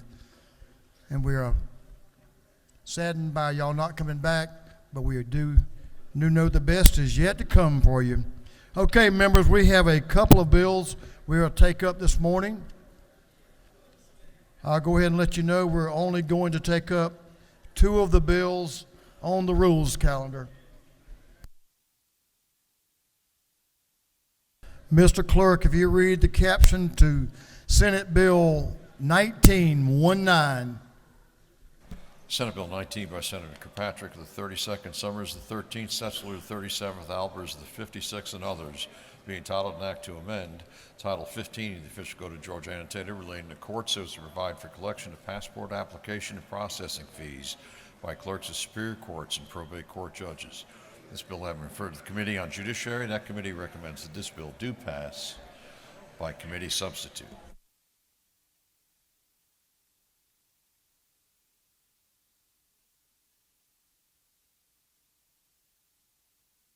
Representative John Carson is recognized to present the bill. Mr. Chairman. Thank you, Mr. Chairman. I'm asking for the House's adoption and passage of Senate Bill 19. What this has to do with are the passport application fees that are allowed to be retained by Superior Court clerks and probate court clerks. You can see that the bill, all it is transparency and disclosure. It started out quite a bit different. If you remember this issue, it's an issue that's been around for a while. But all this is doing is providing transparency and disclosure, requiring a quarterly report to that local governing body in regard to the fees, sums, and other remuneration, basically the passport application fees that are retained by the Superior Court clerks and the probate judges. That's all the bill does, and this is just simply transparency and disclosure. And Mr. Speaker, if there's no questions, I will yield the will. You have no questions. Thank you, Mr. Speaker. I ask for your favorable consideration. The gentleman has yielded the well. Is there any objection to the previous question being ordered? Chair hears none. The previous question is ordered. Is there any objection to adopting the committee substitute? The chair hears none. The committee substitute is adopted. Is there any objection to agreeing to the report of the committee, which was favorable to the passage of the bill? The chair hears none. The report of the committee is agreed to. Shall this bill now pass? All in favor of the passage of the bill will vote yes. All those opposed will vote no. And Mr. Clerk, will you unlock the machine?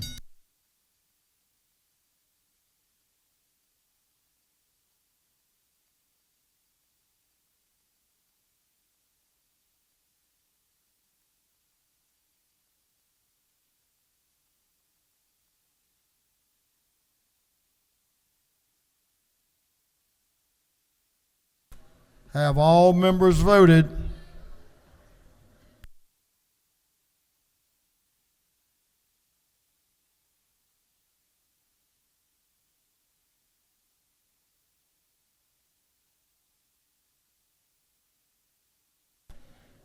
Have all members now voted? If so, the clerk will lock the machine on the passage of Senate Bill 19. The yeas are 162, the nays are 0. This bill, having received the requisite constitutional majority, is therefore passed. Members, if you will help me welcome a former member of the Georgia House of Representatives, Representative Matthew Wilson. Good to have you back. Good to see you, sir.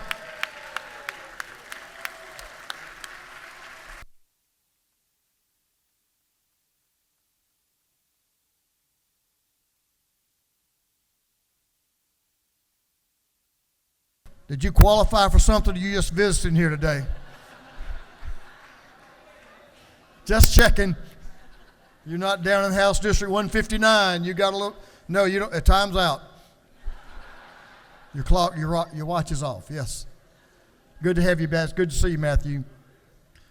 Mr. Clerk, will you read the caption of Senate Bill 334?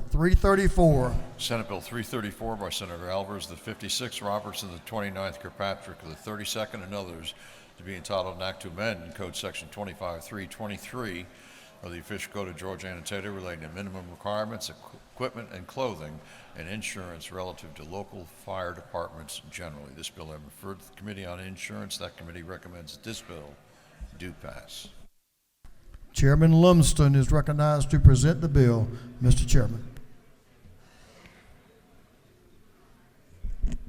Mr. Speaker, members of the House, I bring to you Senate Bill 334. This bill is known as Helping Firefighters Beat Cancer Act. We passed this into law back in 2017 to help our firefighters deal with the increased risk of cancer they face from on-duty exposure to hazardous chemicals. This bill before you today makes a few minor changes to make the intent of the bill clearer. In the definition section, it changes rectum to rectal for pertaining to a type of cancer. It makes it clear that a firefighter's service is with fire service in this state, that the diagnosing physician is board certified, and the firefighter's service can be with a legally organized fire department in this state. Mr. Speaker, those are the changes. That is the bill. I would appreciate your favorable consideration. Gentleman has no question. I think he's going to yield the well. He has no questions. I yield the well, thank you. Gentleman has yielded the well. Is there any objection to the previous question being ordered? The chair hears none. The previous question is ordered. Is there any objection to agreeing to the report of the committee, which was favorable to the passage of the bill? The chair hears none. The report of the committee is agreed to. Shall this bill now pass? All in favor of the passage of the bill will vote yes. All those opposed will vote no. And the clerk will unlock the machine.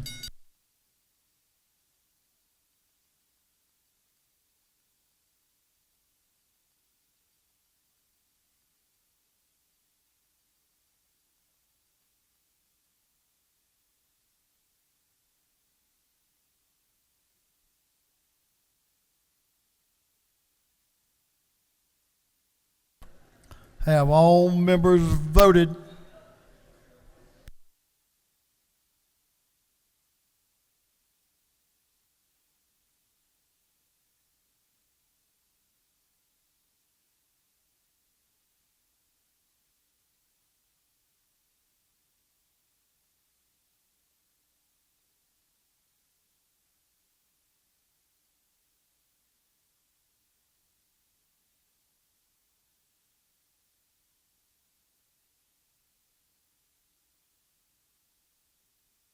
Have all members voted? If so, Mr. Clerk, will you lock the machine?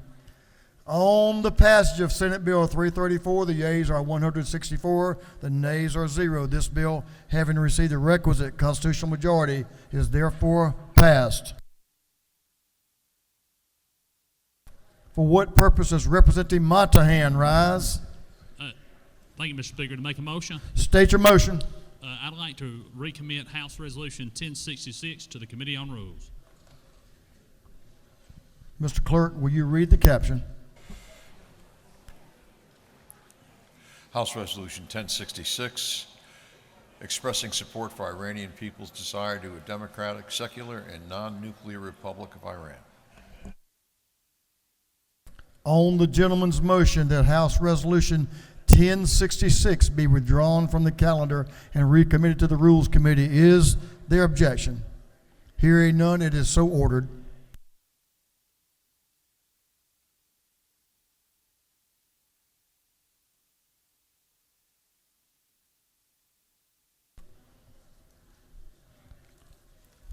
Members,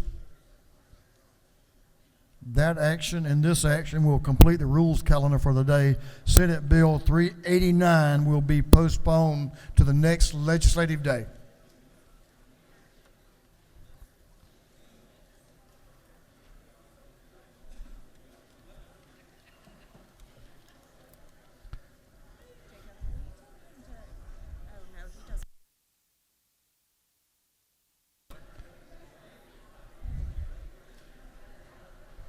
Chairman Noel Williams is recognized for a motion. Thank you, Mr. Speaker. I move that the House agree to the Senate substitute to House Bill 63. Mr. Clerk, will you read the caption? House Bill 63 by Representative Williams, the 148th.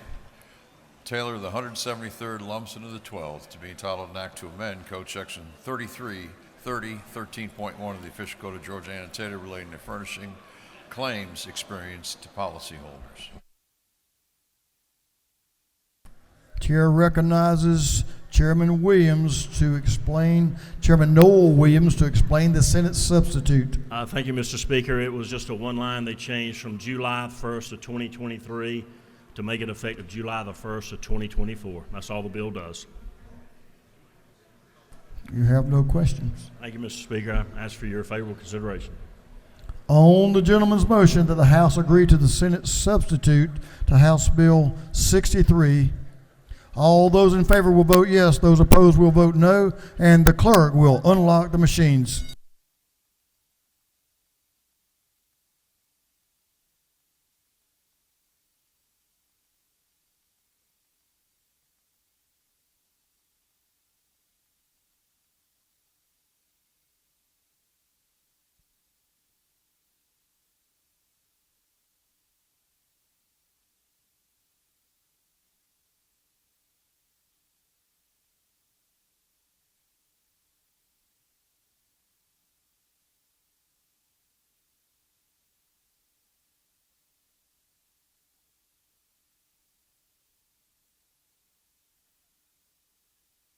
Have all members voted?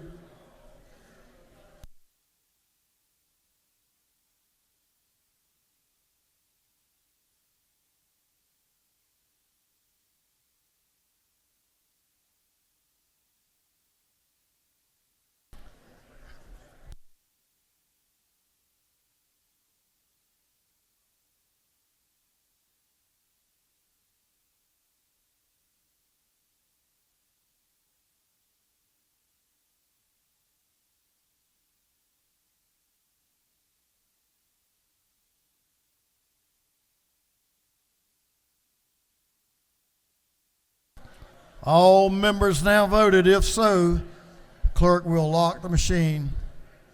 On the further action on House Bill 63, the House has agreed to the Senate substitute. The yeas are 162, the nays are 0, and the House has agreed to the Senate substitute to House Bill 63. For what purpose does Representative Carl Gilliard rise?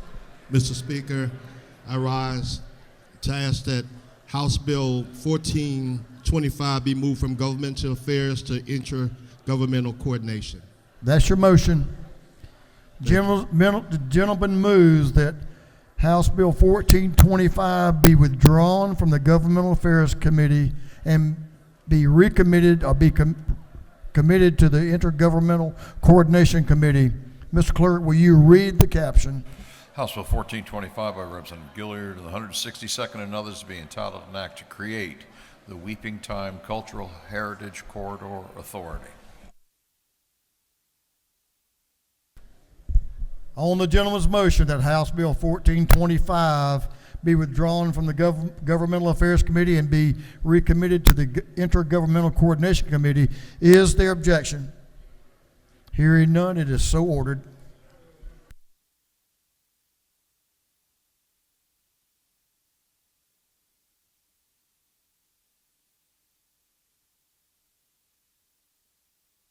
That completes our rules calendar and the further actions of the afternoon.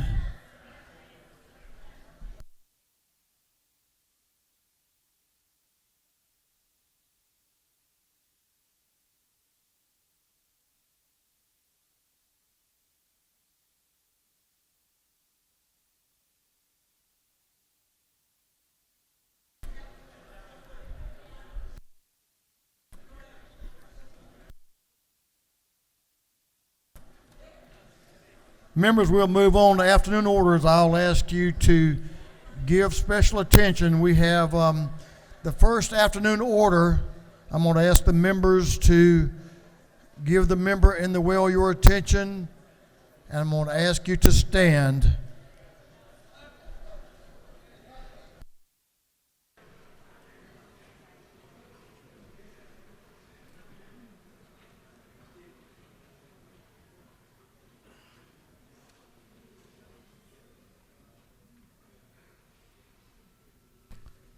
Representative Rick Townsend, and I think some of the coastal delegation are recognized for an afternoon order and a remembrance. Thank you, Mr. Speaker. It's our, with deep thought, we just want to recognize Herbert Campbell, citizen of St. Simon's Island, World War II vet, recently passed away at the age of 98. U.S. Army veteran, awarded 3 Bronze Stars. Herbie, or Papa, as people knew him, was active in the community. He was funny. He was social. I got to meet him at his 98th birthday party for the first time. He was a good man, loved everyone, well loved by all. Longtime employee of the Sea Island Company. He learned the engineering. He was an engineer in the engineering field in World War II, and transferred his knowledge and went to private life doing that. We will miss him, and we just want to say prayers and thoughts for his family, and please, let's have a moment of silence. Thank you. Thank you, representatives. If you'll remain standing, I'll just say, you know, there are not many of those members of that greatest generation left. What a great sacrifice. What a great life, 98, blessed by the good Lord. Representative Carl Gilliard is recognized now for the afternoon order. Representative Gilliard. And friends. Thank you, Mr. Speaker.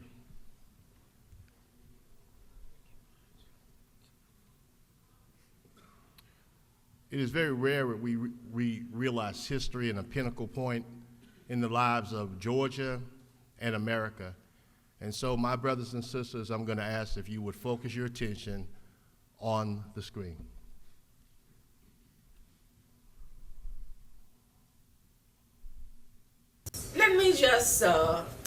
Let me just say this as I'm feeling it. We live in a complex world. Racism, hatred, jealousy.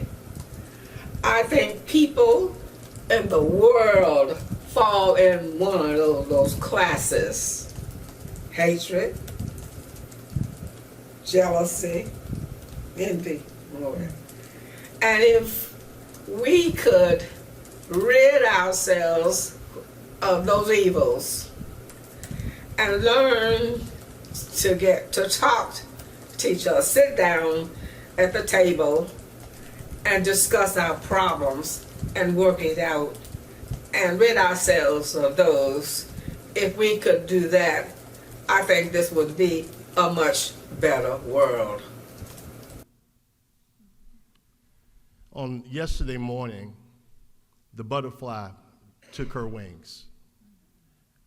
The passing of the last matriarch of the King family. And if you think about from Dr. Christine Ferris just a couple of months ago, Dexter King just a few weeks to months ago, and now the matriarch, the sister in-law of Reverend Dr. Martin Luther King Jr. and the wife of Reverend A.D. King. The speaker might remember this, and I know that I'm bringing it to his attention. And 15 years ago, when I was the president of the Georgia Coastal SCLC, over all the counties, I was asked to come to Savannah, Georgia.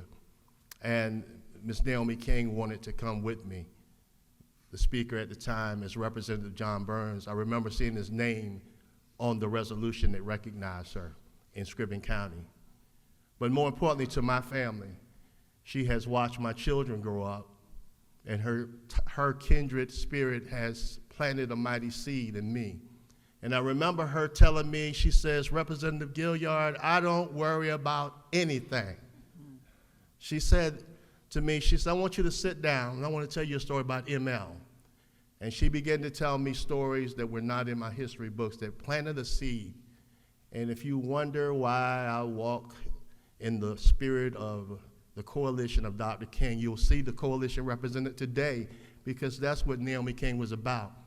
Her foundation, recognizing her husband, focused on the children, in which recently she went to Colombia. She was international. Countries saw her as a beacon of light. She just recently traveled in her last trip to Colombia, working with children from all over the world. And weeks and weeks ago, I took several members of the Georgia Legislative Black Caucus, and we celebrated her birthday months ago at 92 years young. Recently, through her fall, the fall by grace enabled her to not be able to do the things that she wanted. But trust and believe, the butterfly had wings.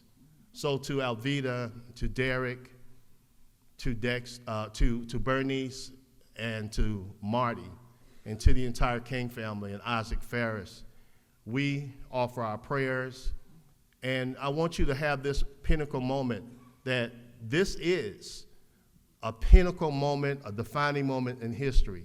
And if Naomi King did nothing else, even as she graced this very chambers, she instilled about the beloved community. And my brothers and sisters, thank you for the opportunity that you've graced her, and to let her know that in this chambers we represent the beloved community. Would you just pause for a moment of silence?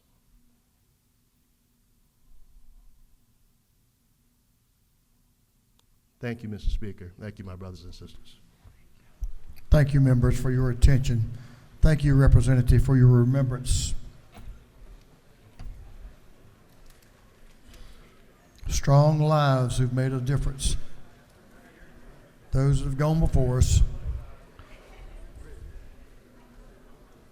Chairman Saines, Representative Townsend, and Chairman DeLoach are recognized for an afternoon order. Thank you, Mr. Speaker. Just wanted to highlight for members, you should have each received the Jekyll Island report on behalf of myself, Representative Townsend, and Representative DeLoach, as well as the Jekyll Island Oversight Board. This is just highlighting the achievements of the Jekyll Island Authority on our great and treasured state-owned island. They're doing a great job expanding bike paths, revitalizing the historic district, and expanding their revenue source so that they remain a self-funded authority. Thank you, Mr. Speaker.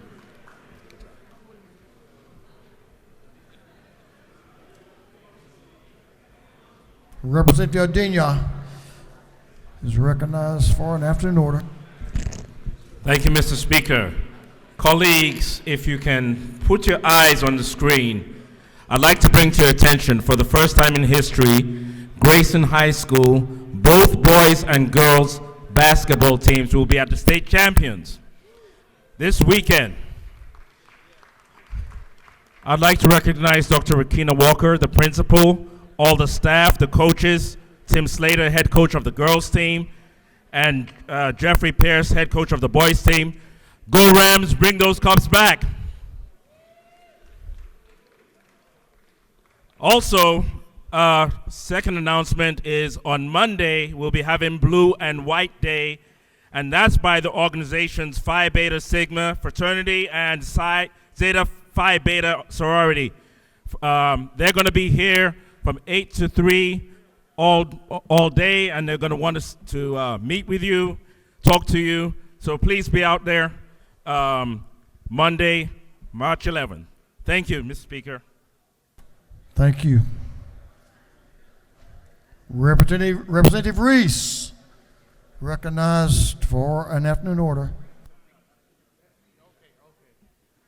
Representative Teddy Reese going to talk about Mama. That's good stuff. Thank you, Mr. Speaker. As many of you know, there's nothing more special on this earth than a grandmother. Grandmothers are truly tugging at the heartstrings of all of us every day.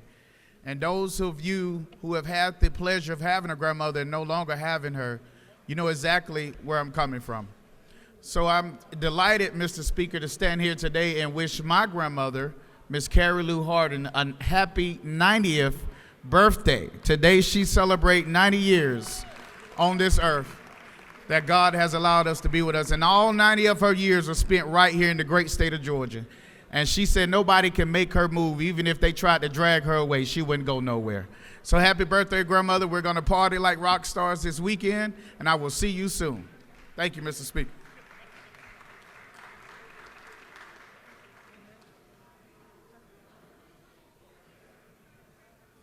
Thank you, Representative. Representative Ramon is recognized for an afternoon order.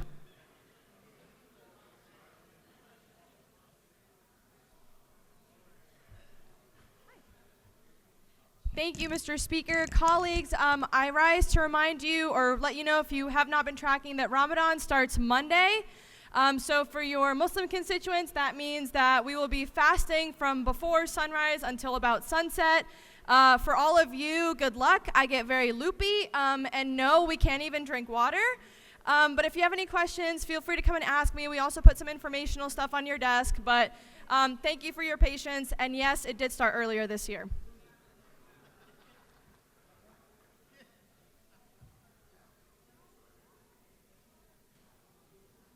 That completes our afternoon orders. Mr. Clerk, will you read the caption to a group of privileged resolutions? Honoring the life and memory of Randall Carragus Brigham. Recognizing and commending Samantha Sam Patton on winning the GHSA Wrestling State Championship title for 2023-2024. Recognizing and commending Grace Allen Lundy. Recognizing March 13, 2024 as Golf Day at the State Capitol. Commending Bruce Redmond, Effingham County's 2024 Georgia Farmer of the Year. Recognizing the Georgia Advocates for Crime Prevention, Inc. and Clayton Lee. Recognizing and commending community organized relief efforts. Commending Seth Winstead, Rome High School's 2024 Star Teacher. Recognizing and commending Stephen Wertheim, MD. Congratulating Brendan Strickland, Rome High School's 2024 Star Student. Commending Gabriella Creel, Unity Christian Schools 2024 Star Student. Commending Ryan Okubo, Unity Christian Schools 2024 Star Teacher. Commending Benjamin Cranford, Armurchie's High School's 2024 Star Student. Recognizing and commending Amaryllis Alexander. Recognizing and commending Core. Commending Seth Bates, Armurchie's High School 2024 Star Teacher. Commending Fernando Monteroso, Pepperell High School's 2024 Star Student. Recognizing and commending the Capitalized Georgia Empowering Financial Futures and Business Excellence Symposium. Commending Jonathan Silver, Pepperell High School's 2024 Star Teacher. Congratulating the South Effingham High School wrestling team for winning the 2024 GHSA Class 6A State Wrestling Championship.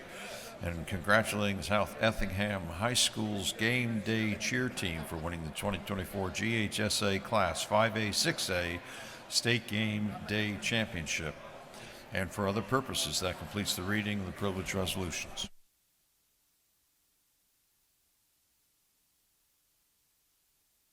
Is there any objection to adopting the privileged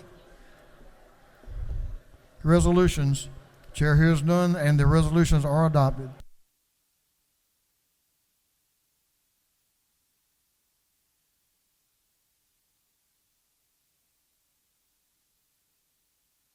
We have a couple of announcements, members. If you'll give your attention to Representative Panich, Representative Pennant is recognized for an announcement. Thank you, Mr. Speaker. Upon adjournment, the Fulton delegation will be meeting in CLOB 307. Fulton delegation, House and Senate, 307 CLOB. Thank you. Upon adjournment, I'm not sure what the other crowd's doing. I'm not sure if the other crowd's adjourned yet, but we are just about there, so it'll be pretty quick. Representative Reeves is recognized for an announcement. House Judiciary Committee members, we got a photo right upon adjournment, and if you don't show up, we're going to put Todd Jones and Brad Thomas in charge of deep faking your picture, so show up in person.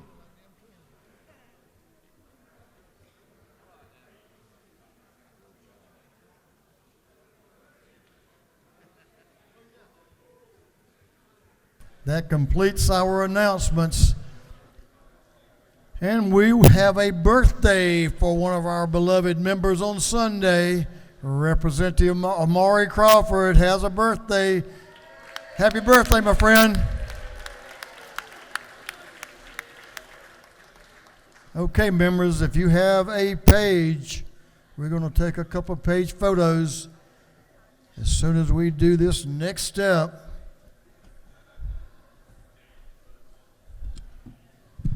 All right, we're going to recognize the whip of this House, Representative James Burchett, for a motion. Mr. Speaker, I move that this House stand adjourned until 10 a.m. Monday, March 11, 2024.